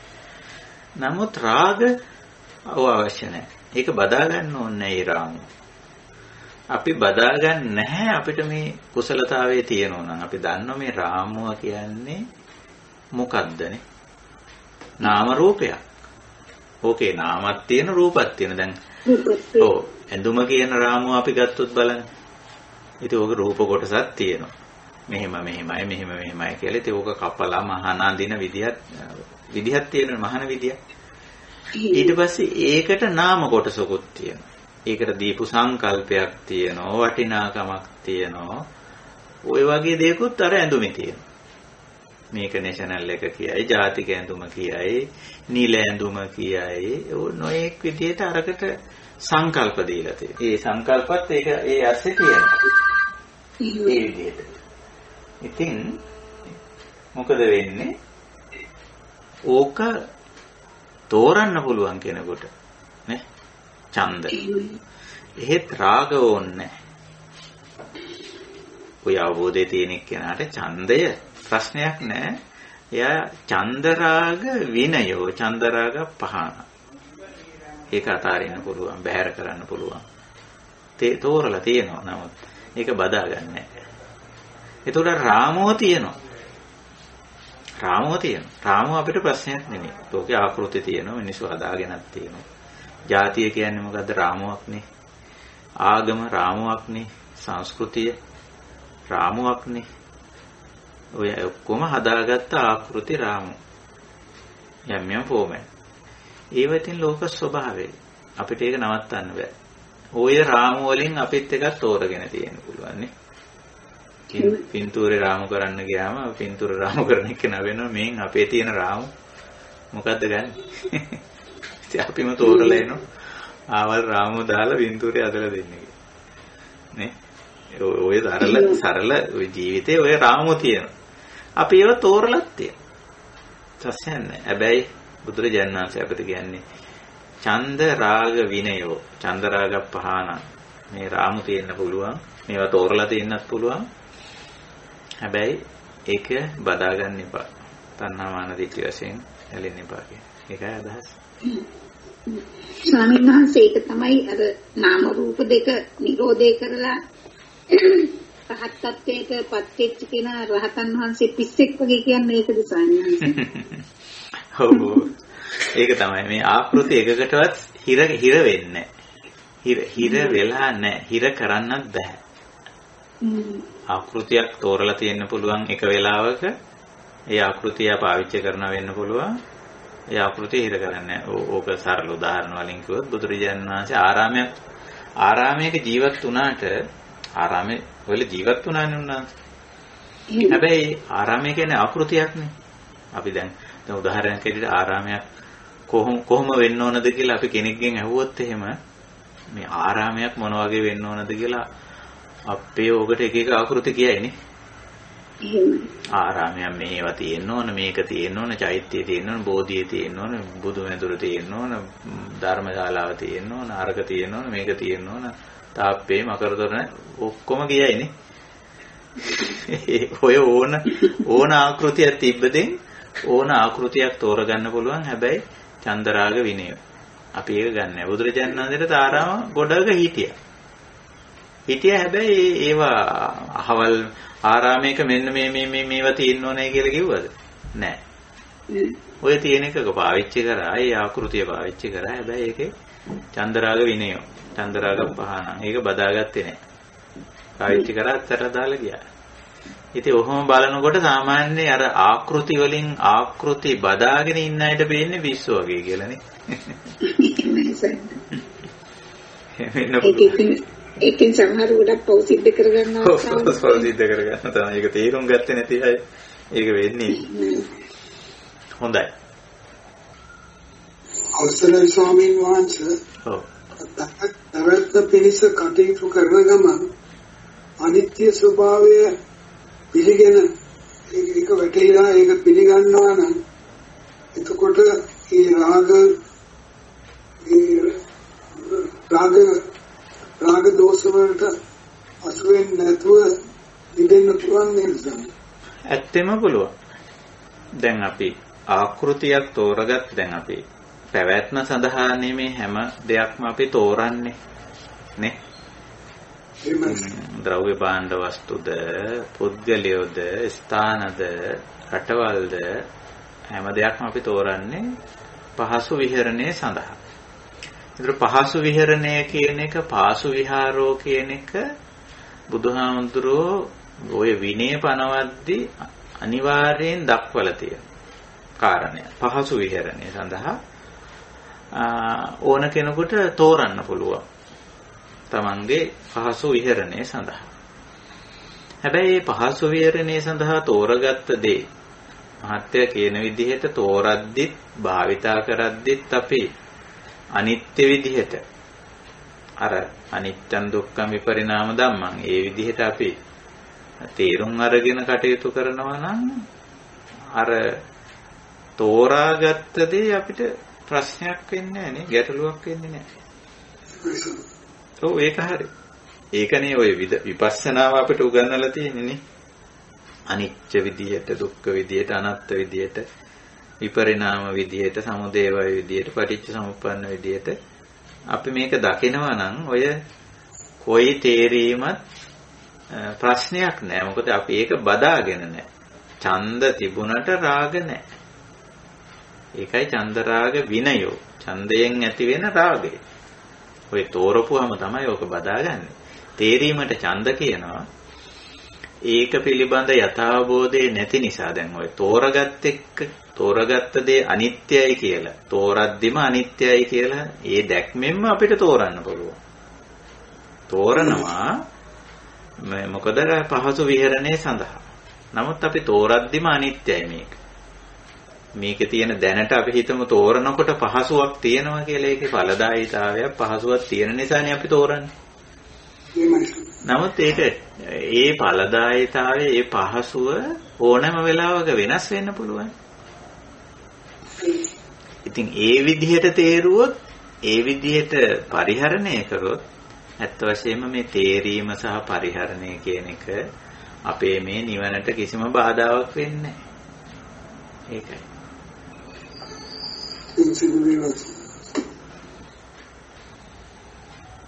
හොඳයි. එහෙමනම් අපි අදට දහම් හමුව නිමා කරනවා. අපි උත්සාහ කරනවා මේ හෝරා දෙක ඇතුළත පුළුවන් තරම් මේ සාකච්ඡාව සීමා කරගන්න. කාල වේලාව පිළිබඳ ගැටලු තියෙන ඇත්තෝ අපිට පොඩ්ඩක් දන්වලා තිබුණා. මධ්‍යම රාත්‍රියට එළඹෙනවා මේ පැය දෙක අවසන් වෙනකොට කියලා. ඉතින් පහුවදා සමහර ඇත්තෝ තම තමන්ගේ රාජකාරියේ පහුවදා දවස ආරම්භ කිරීමේදී යම් ගැටලුත් මතුවෙනවා. ඒක නිසා අපි ওই විදිහට හෝරා දෙකට මේ දහම් හමුව සීමා කරනවා. හොඳයි. අද අපි එහෙමනම් අපේ දහම් හමුව නිමා කරමු. අපි සත්තට්ඨාන සූත්‍රය තමයි අපි සාකච්ඡාවට අරගෙන තියෙන්නේ මේ වන විට. ඉතින් අපි ওই රූප කියන රූප ධර්ම වල සත්‍යට්ඨානේ අපි සැලකිය යුතු මට්ටමින් සාකච්ඡා කළා. එතනින් එහාට තියෙන නාම ධර්ම වල සත්‍යට්ඨානේ වේදනා සංඥා සංකාර විඥාන කියන නාම පැත්තේ සත්‍යට්ඨානේ කතා කරන්නේ. අන්තිමට ත්‍රිවිධ උපපරීක්ෂාවත් සූත්‍රයේ අග කතා වෙනවා. ඉතින් අපි ඉඩකඩ ලැබෙන විදිහට කතා කරමු. නමුත් ඔය එකකින් උනත් අවබෝධය ලබා ගන්න අපි හැම දිනාටම පුළුවන්කම තියෙනවා. සංසුන්ව මේ කරුණ ඔස්සේ චින්තාමය ඥානය අවලෝලා ගත්තොත් ගැඹුරට හිතන්න පුරුදු වුණොත් ඇත්ත වශයෙන්ම අවබෝධ කරගන්න පුළුවන්. එකක් කිව්වම දහසක් නැයින් වටහා ගන්න අපිට පුළුවන්කම තියෙනවා. ඒ සඳහා උත්සාහ කරන්න නිතරම දහම ප්‍රායෝගික කරගත්තොත් මේක වැටහෙනවා. ඒකයි අවශ්‍ය වෙන්නේ. හොඳයි. එහෙමනම් අදට දහම් හමුව නිමා කරනවා. වෙනදා වගේම අන්තර්ජාලය ඔස්සේ Skype මාධ්‍යයෙන් මේ දහම් හමුවට අපේ කල්යාණ මිත්‍ර පිරිස එකතු වුණා.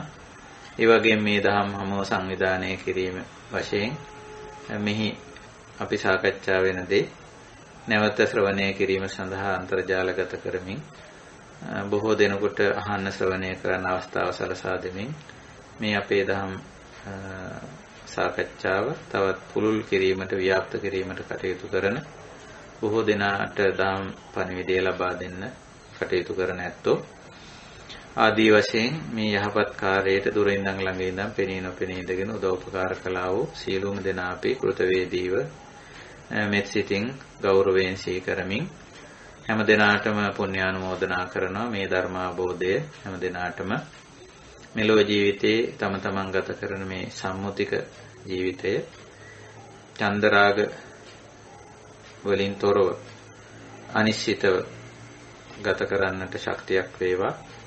ඒ වගේම පංචස්කන්ධයේ පංච උපාදානස්කන්ධයේ නාම රූප පිළිබඳ යම් ආකාරයක තණ්හා මාන දිට්ඨි තිබෙනවා නම් ඒවයින් ගැලවෙන්න, ඒවයින් මිදෙන්න මේ අවබෝධය හැම දිනාටම උපකාරී වේවා. ඒ සියලු කුසලතා වර්ධනය කර ගැනීමෙන් අපි ලබන කේවලී తত্ত্বය උසිතවා කතකරණීයෝ, ඒ කියන්නේ පරම ශාන්ත නිර්වාණ ධර්මයේ සාක්ෂාත් කරන්නට මේ ධර්මාබෝධය හැම දිනාටම හේතු වාසනා වේවා කියන උතුම් අධිෂ්ඨානයෙන් අදත් අපේ සදහම් හමුව නිමා කරනවා. හැම දිනාටම තෙරුවන් සරණයි.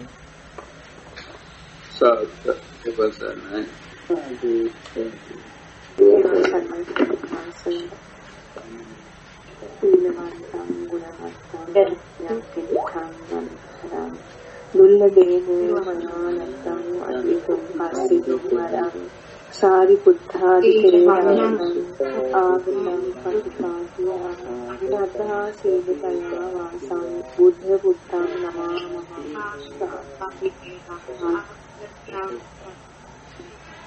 තෙරුවන් සරණයි. සුවපත් වේවා. සරණයි.